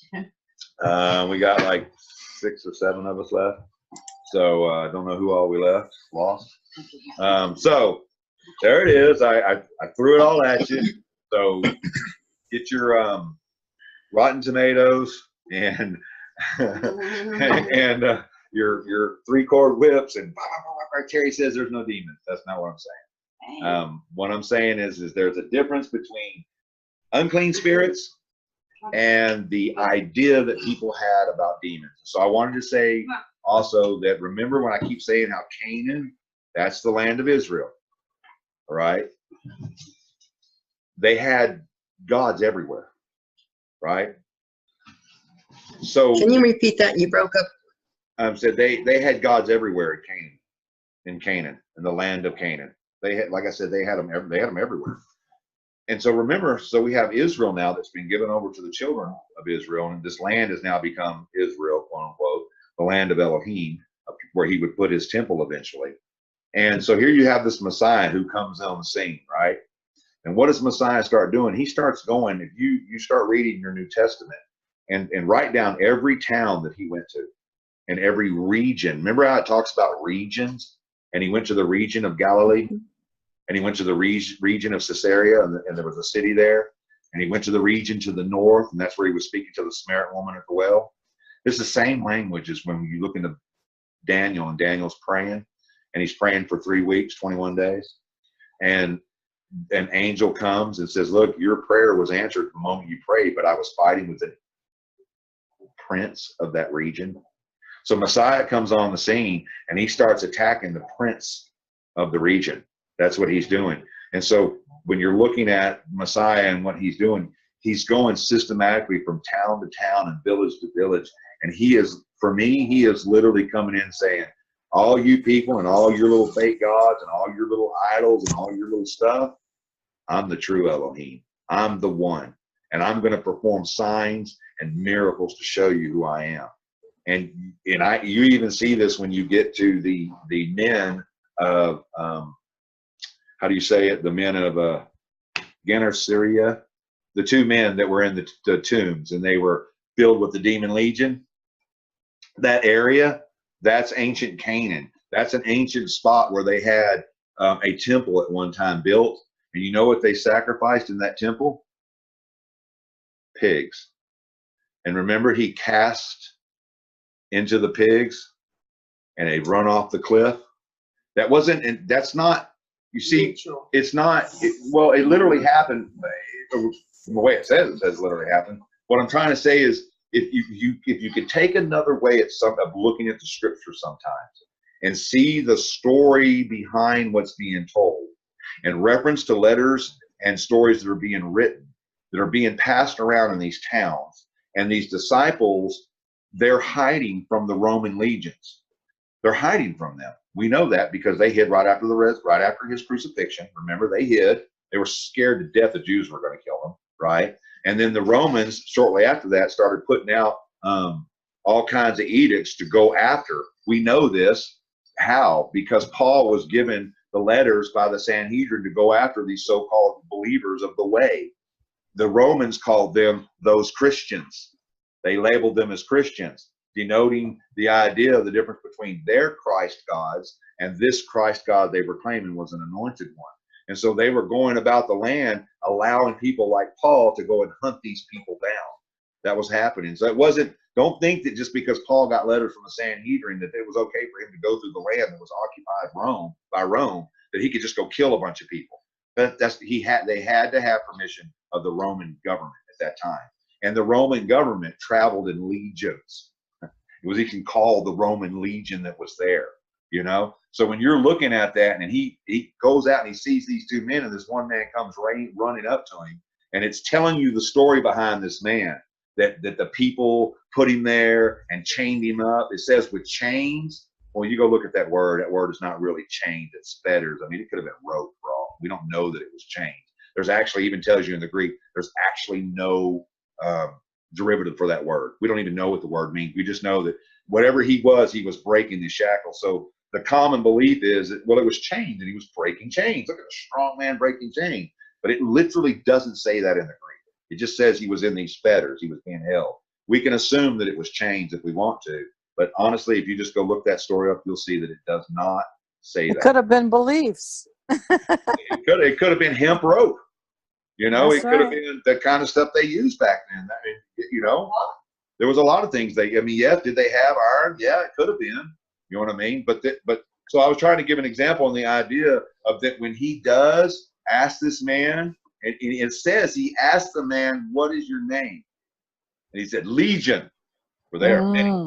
And that legion in Greek is a feminine gendered word.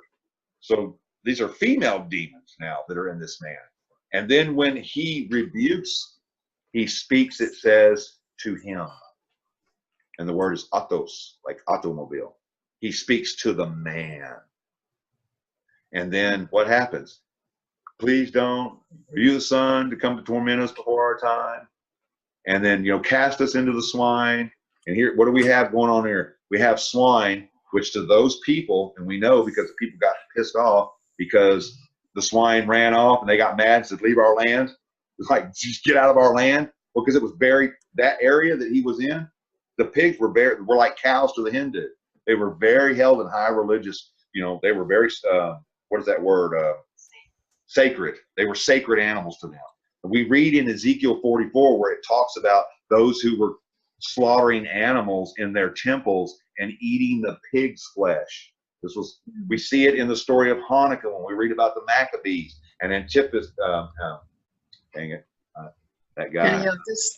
Yes, comes, and what does he do? He puts pigs on the altar. So there's a lot going on there in this story, and we just read and go, oh yeah, this guy, there's these two guys. There was two guys, not one. There were these two guys, and one come up, and he's filled with all these demons, and he's breaking these chains, you know, and he's all, who are you, son of man, and what have not. Well, for Pete's sake, if this guy, Jesus, was going around healing everybody throughout the whole freak, the Bible says that the fame had spread about him through the whole lands. So was this a demon, or was this an unclean spirit, or was this a crazy man? Because what it tells us afterwards is he was found sitting at the feet of the Messiah. And it says he was in his right mind.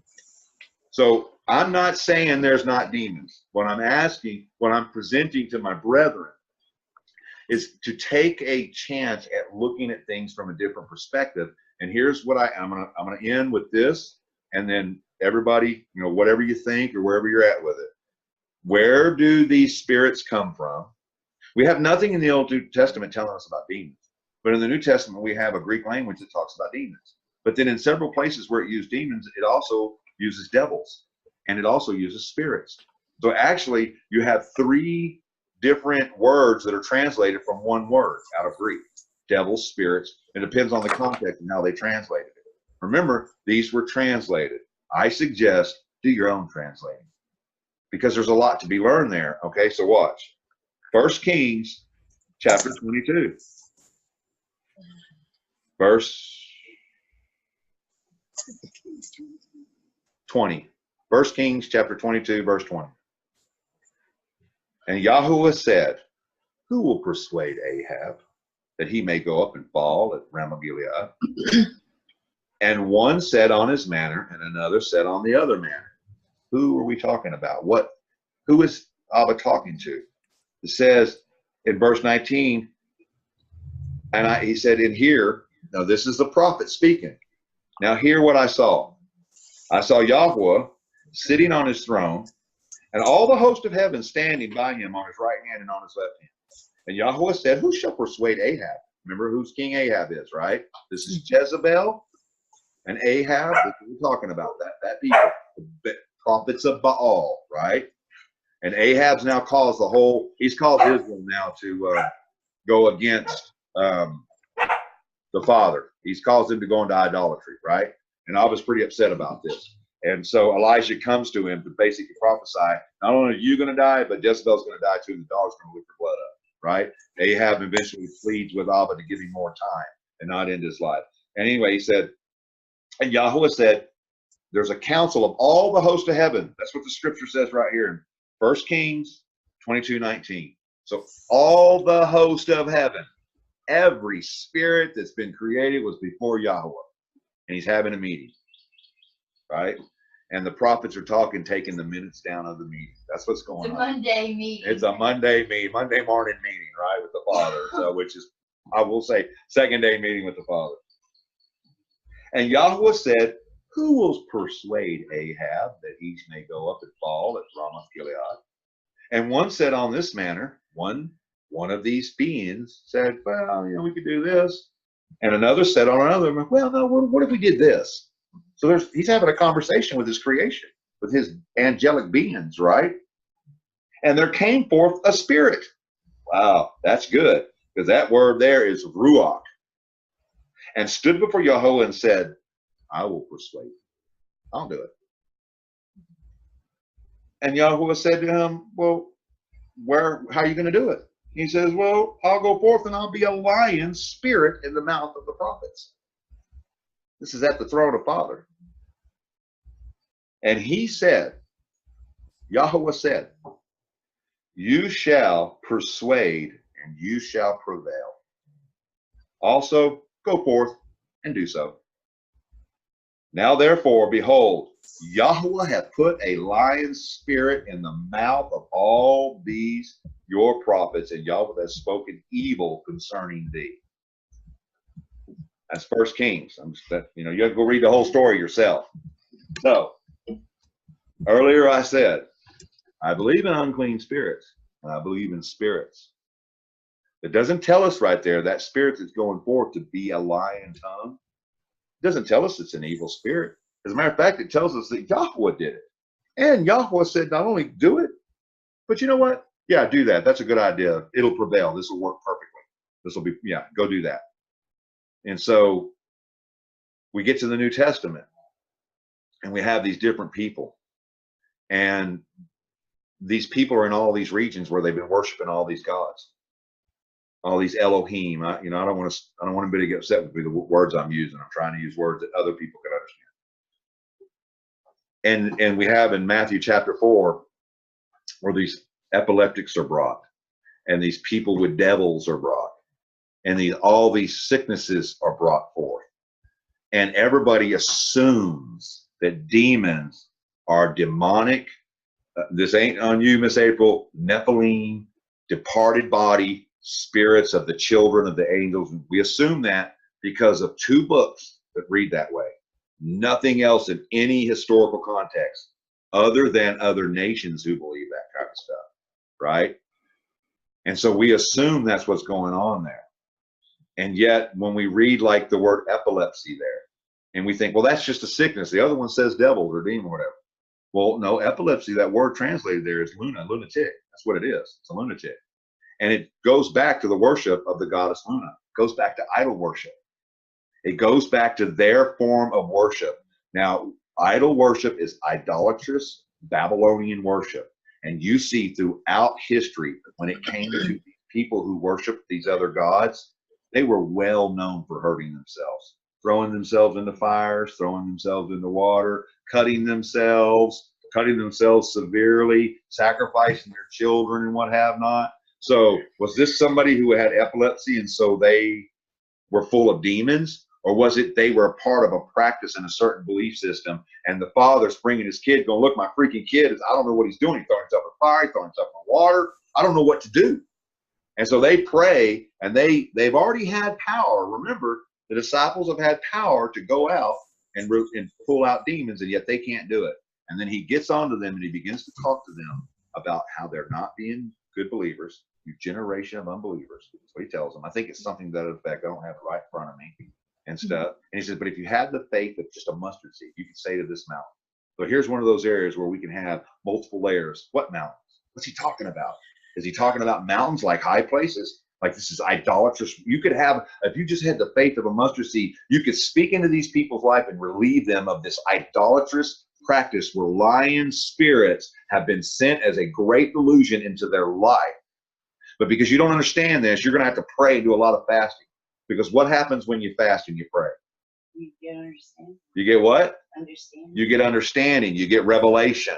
You get understanding. So what is it? You're going to pray and fast at this boy who's throwing himself into a fire. That's what Messiah was saying. If I wasn't here, fellas, look, when I go and I send you the Holy Spirit, next time you see Miss Freda and she's over there throwing herself in a fire, and you go and you try to cast out that from Miss Freda, and she's being a lunatic, she's acting all loony, crazy, Brooklyn and stuff, you know, like I want you to just stop eating for a couple of days and just start praying, and suddenly one day she won't do it.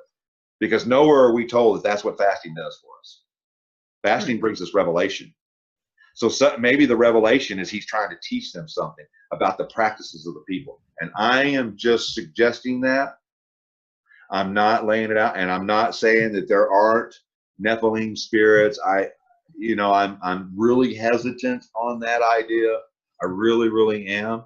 I do believe there are spirits, because when he's meeting in 2 Kings, this is well after the flood, guys. And all the host of heaven are before him. And one of the host of heaven, stars, one of the angels, one of these ruachs, goes out from the Father and becomes a lion. And there's actually other scriptures. April, you mentioned some at the beginning when we first started talking. There are other scriptures that kind of have this notation of stuff. And everybody wants to say, well, God would never do that. No way, there's no way. No, Yahuwah, Elohim, there is no shadow of turning in him. He's good. He's not a man that he's sly. He would never do this thing. And I would profess to you that that is a bad way of thinking. He is Elohim. He'll do whatever he wants to. And he'll do it. Look, who controls the weather? Does he control the weather, the Father? So when a hurricane comes and it kills 100 people somewhere and it wipes out 20 towns, is that evil to us? Is that like a freaking evil to us? Is it evil to him? No, it's part of his justice. It's part of it. It's what he's got a place, he says, prepared for the wicked in the day of their judgment. But he's also got a place for the righteous that he can pull out of that. That's his choice. He can do that. He can turn people into vessels of honors, like the Pharaoh we were talking about earlier. Or he can take vessels of honors and he can turn them into vessels of glory. I hope for my sake that he does that with me, that I'm turning into some kind of vessel of glory. So I just wanted to present all that to you. And now, open floor. Miss April? Did Linda have her hand up? I couldn't tell. No, okay. Well, some observations that I've made, and I had to just put a name on it because it was too out there for me, okay? But when I see narcissism, when I see homosexuals, when I see, you know, this basket load of types, okay, they act the same around the world. So you take somebody that's gay here to somebody's gay on the other half of the world, they have that same type of voice. They walk this way, they talk this way, they act this way, they think this way.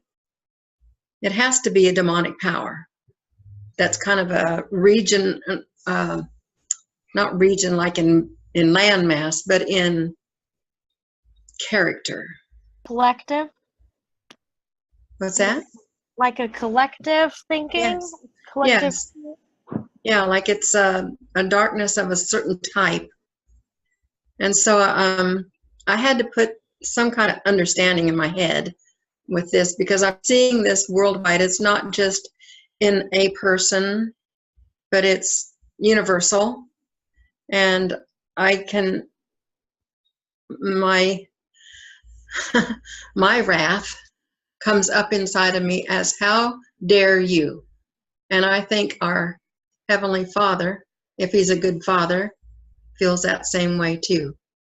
And why wouldn't he say enough and let the storm come? And those who are saved, they're safe already. And if they perish, they haven't perished for eternity. They're just resting. So I think this love gospel, you know, do everything in love, while it sounds really good, I don't think it's true. I don't think it bears my attention, because I think our God is a God of judgment. He's one of mercy and justice, and they kissed at the cross, and I believe it. So I've had to really evaluate myself. Is that anger because I'm mad at certain situations, or am I just saying, by George, there ought to be justice around here? You know?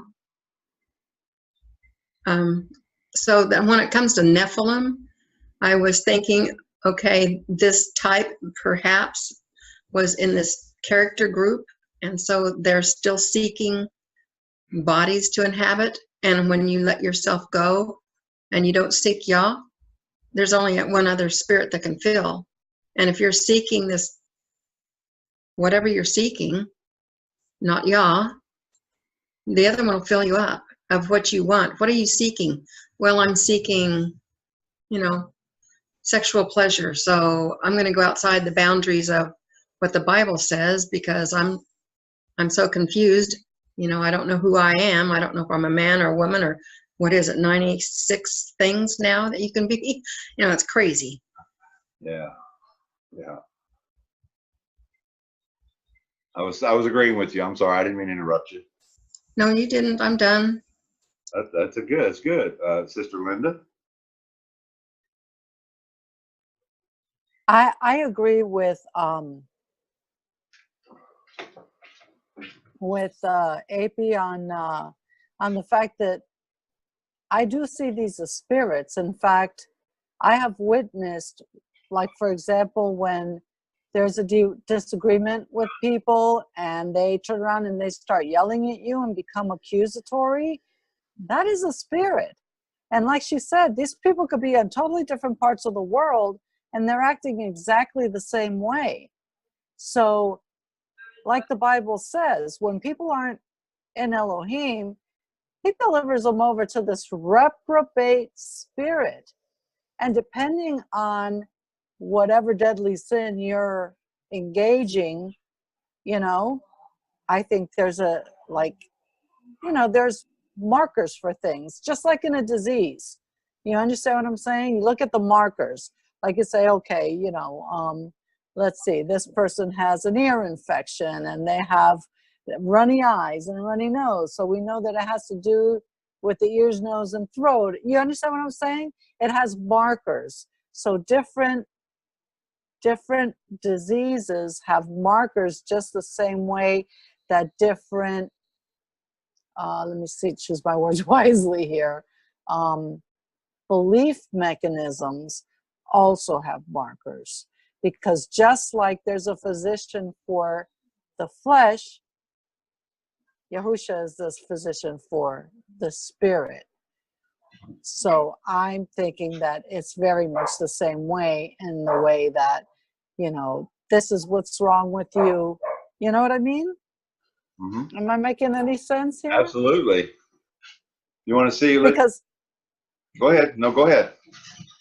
because this explains why people that have never come in contact with each other and probably never seen anything the same still are acting out the same way. You understand what I'm saying? Mhm. Yeah, because when I go to the store, boy, I can spot them like that. You know, I didn't even know the name, or I didn't know the word narcissism till I moved out of the house and I got exposed to the word. And somebody said, well, you need to look that word up. And it's just like, great Scott. So here I have been working on a year almost on what is a narcissist.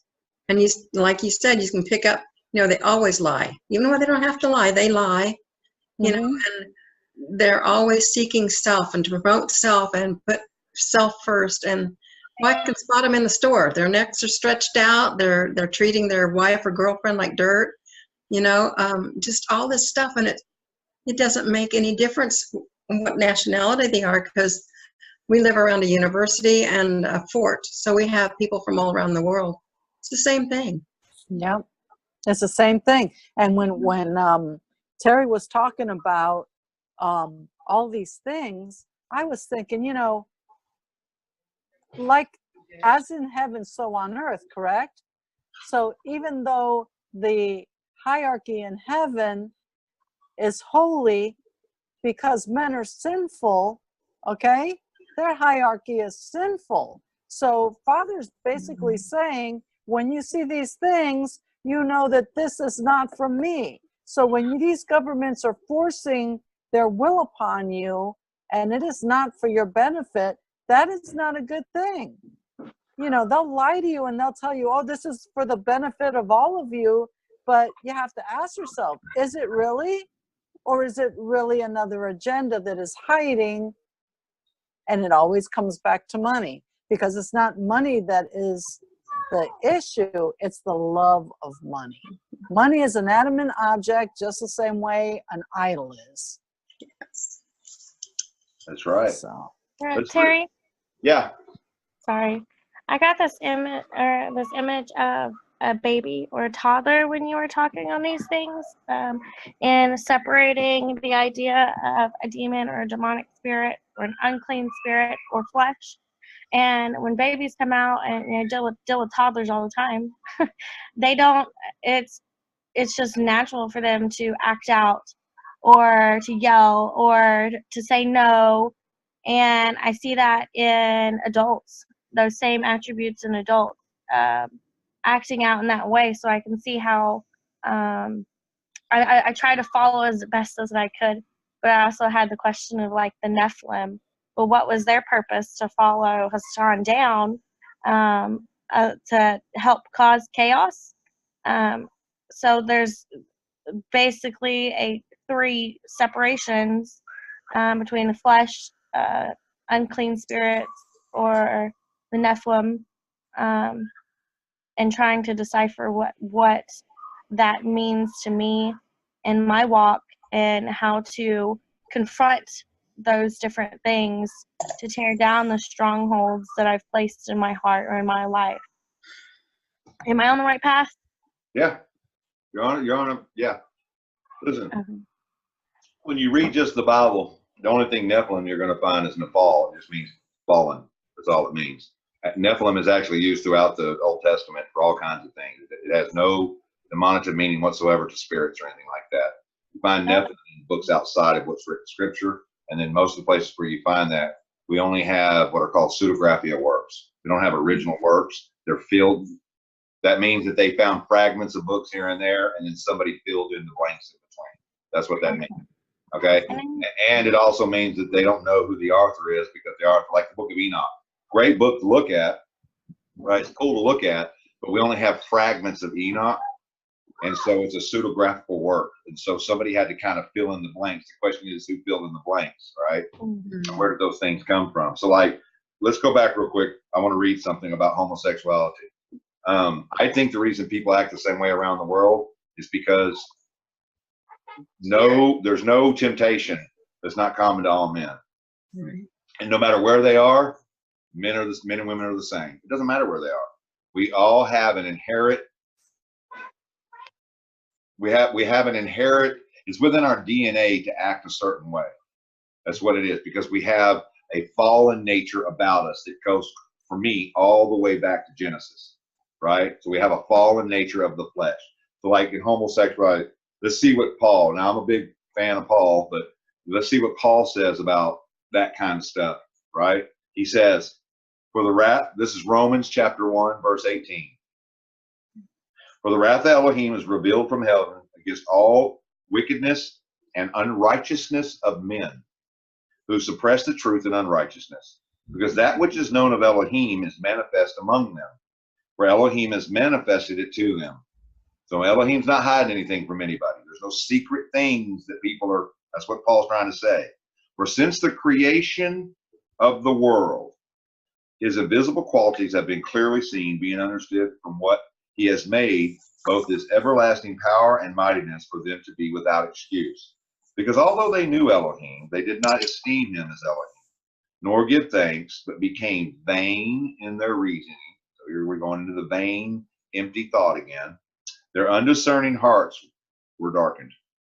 Claiming to be wise, they became fools, and they changed the esteem or the glory of the incorruptible Elohim into the likeness of an image of corruptible man and of birds and of four-footed beasts and reptiles. So what's he talking about here? Now he's talking about people and their idolatry. How people gave their idolatry. Remember I said earlier, the people's imagination caused them to create things that they could all look at collectively. If we build a Dagon god, or we put a cross up, or we put, everybody can look and see that and go, oh, that's what that's for.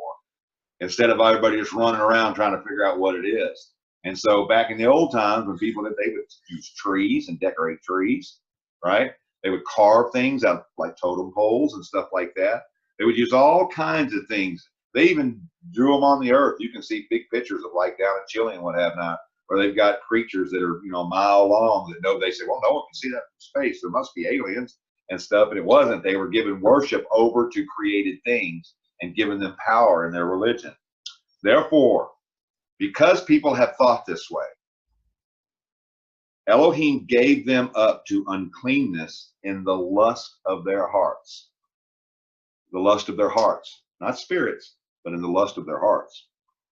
There. To disrespect their bodies among themselves, who changed the truth of Elohim into falsehood and worship and serve that which was created rather than the creator, who is blessed forever. Amen. Because of this, Elohim gave them over to degrading passions. Who gave them over to the degrading passions? Yahuwah. He gave them over. Remember I was talking about the spirits that come from his throne, and he made lion spirits. He gave them over to these passions. Where did the passions come from? Your hearts. Their heart. What does James tell us? For all lust, all sin comes from the desire of your heart, and it bursts forth in you and becomes sin. That's what it does. That's what James tells us. Now this is them trying to explain some stuff to us. Verse 26. Verse 26, Romans 1:20. Because of this, Elohim gave them over to degrading passions. For even their women exchanged natural relations for what is against nature. And likewise, the men also, having left natural relations with women, burned in lust for one another, men with men committing indecency, and receiving back their reward, which was due for their straying. And even as they did not think it worthwhile to possess the knowledge of Elohim, Elohim gave them over to a worthless, vain mind to do what is improper, having been filled with all unrighteousness, whoring, wickedness, greed, evil, filled with envy, murder, fighting, deceit, evil habits, whisperers, slanderers, haters of Elohim, insolent, proud, boasters, devisers of evil, disobedient to parents. Oh, now see, disobedient to your parent can bring in things like homosexuality and murder and all that. Without discernment, covenant breakers, unloving, unforgiving, ruthless, who, though they know the righteousness of Elohim, that those who practice such deserve death, not only as do the same, but also those who approve of their practices. Therefore, O man, you are without excuse, everyone who judges. And then he goes into this whole things about how we're supposed to judge people, judge the fruits of the people, right? So who gave them over? Yahweh did. Why? Because of the hardness of their heart. And where do the spirits come from? Praeteri. They come from him up there having a meeting and sending these down. For what reason? Why does he do these things?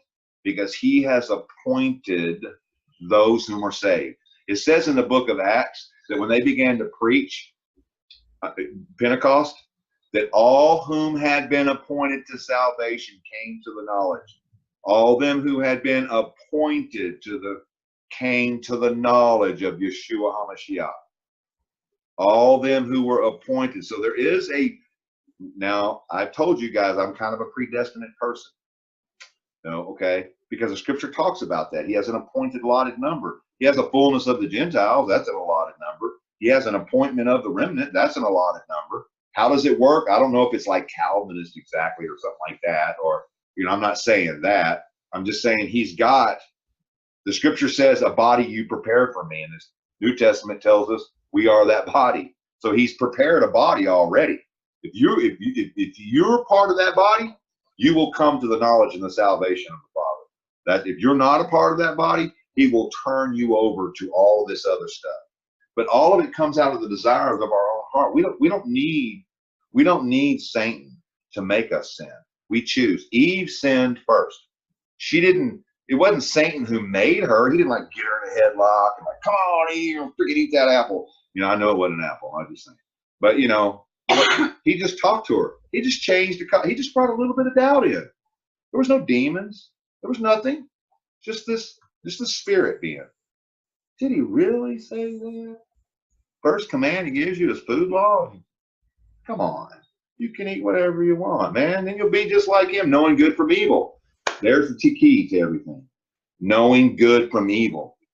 Every person born that's of cognitive senses, okay? And I know not everybody is, but cognitive, free-thinking sentient beings know good from evil. They know. They've even found tribes where they're like cannibals. They still had a system of justice in there, and they don't even know who Elohim is. But yet they worship animals and created things, and these are all part of the history of the earth, the history of families. The more my wife and I marry my sons or daughters off to unbelievers, and the more they marry off to unbelievers, the more they marry off, eventually you get a whole society of people that don't believe and have traded things over. But so homosexuals all over the world, that's human nature, because not every homosexual talks the same. No. I've known homosexuals that were manlier than me. As a matter of fact, they were so manly to me, I wasn't about to talk no smack to them because I'm thinking that dude will whoop my butt. Maybe even that girl. I've known a couple of dyke girls that would freaking whoop my butt.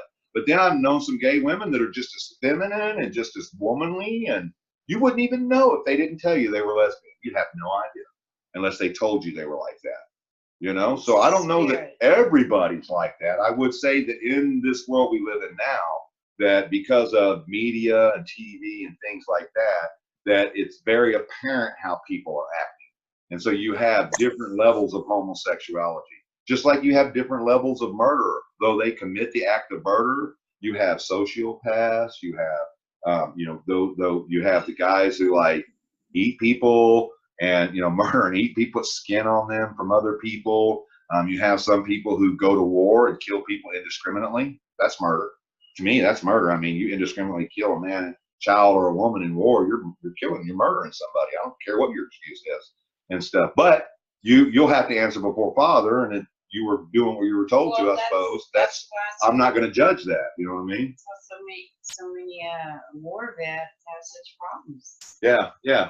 If you've known any war vets, that I've known a few of them that have talked to me about some of the killing they did and what they saw over there, and it messed. Well, I mean, look at how many are committing suicide at the rate that the veterans are committing suicide. They're having to live with the atrocities of war. Never mind I who mean- told them to do it, and they had to do it. Yeah. The point is, they have to live with it. They have to live with it. So see, Elohim turns us over out of disobedience to all the natural desires of the flesh. You don't even need spirits to do this stuff, because in the very beginning, people made a choice and were doing stuff before we ever hear about, spirits or demons, or like I said, in the Old Testament, I just showed you guys all that, and I can send that to you. If you want it, I will send all that to you tomorrow, to all the email, and y'all can go through and read every scripture I wrote down, and you will see there's no demons in the Old Testament. It's not there, man. You will see spirits. That's what you'll see. That's what you'll see. Unclean spirits, or lion spirits, or even Strange fire. even Caleb and who was it? Caleb, Joshua, and the 10 men who went over in the land of Canaan. And it talks about how Caleb had a different spirit, and the rest of them were like, no, they're like, giants, and we're grasshoppers. There's no way. And it says Caleb had a different spirit.